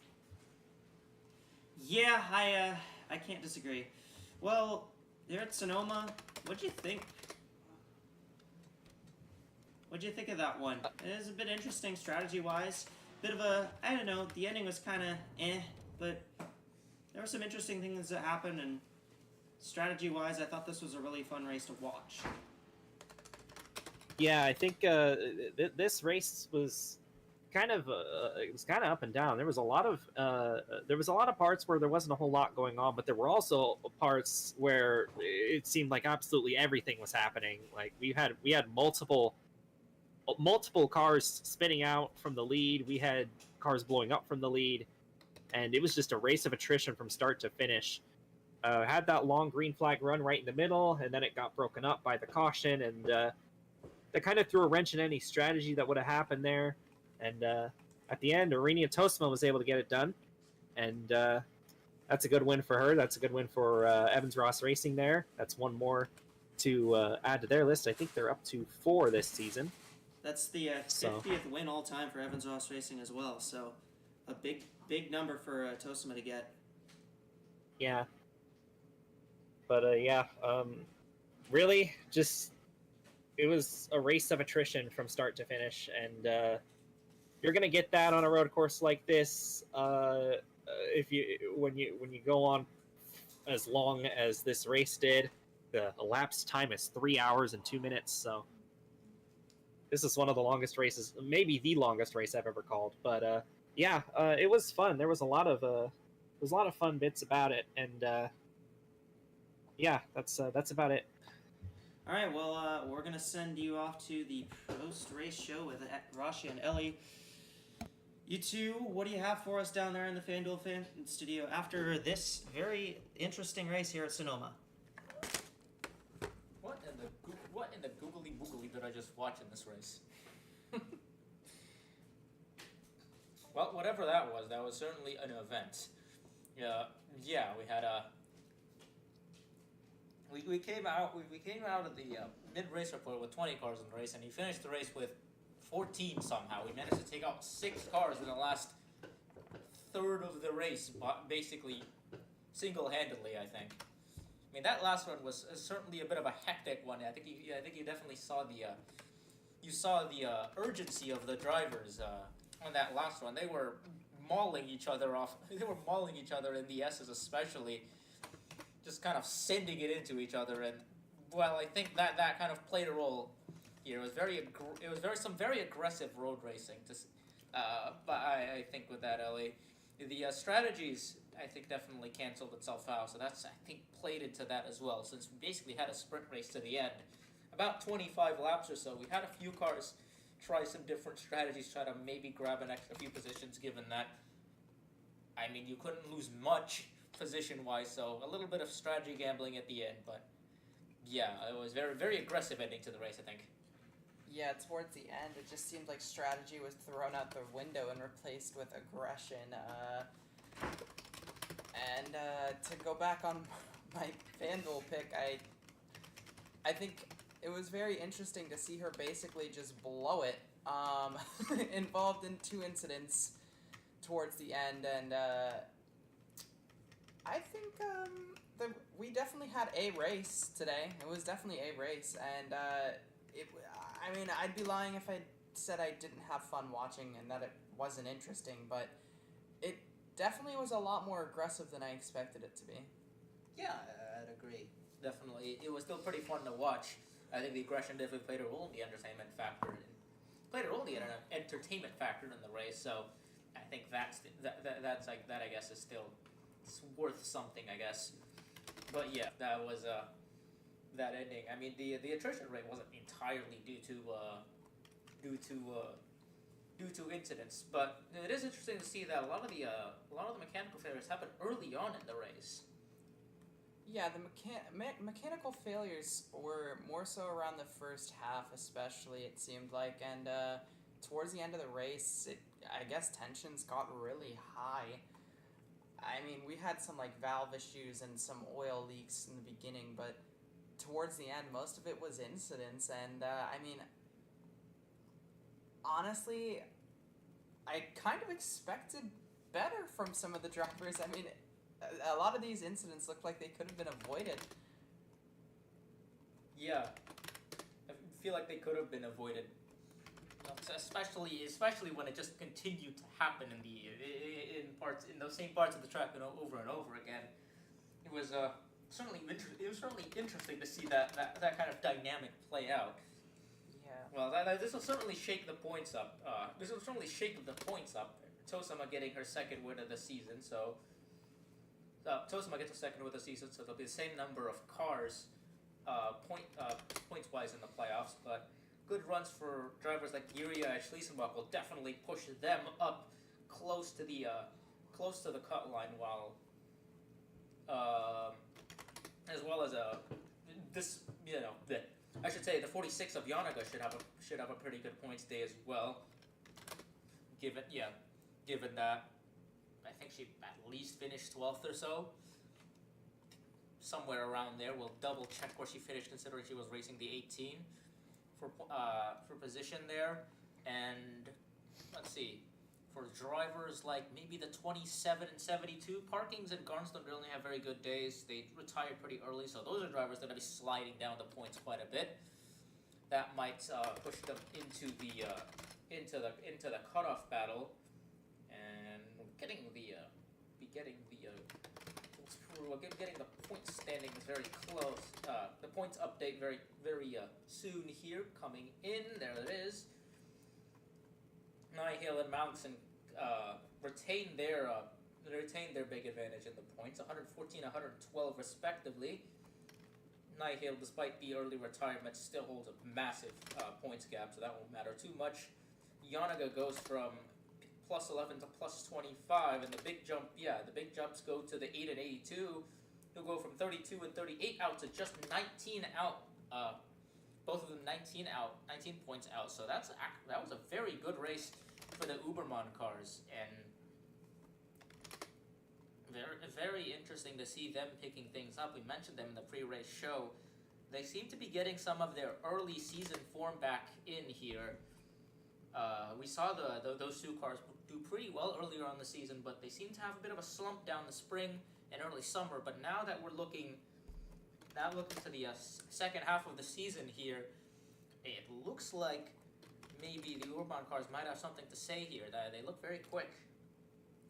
They do look very quick, and these performances definitely help them out points-wise. I mean, they're getting close to the cut line, and I'm sure they're probably really proud of that. And I mean, I guess these racers, they can basically go to show that, you can slump during a certain bit. You might have some bad races, but as long as you lock in towards when it really matters, that's all that you can really do.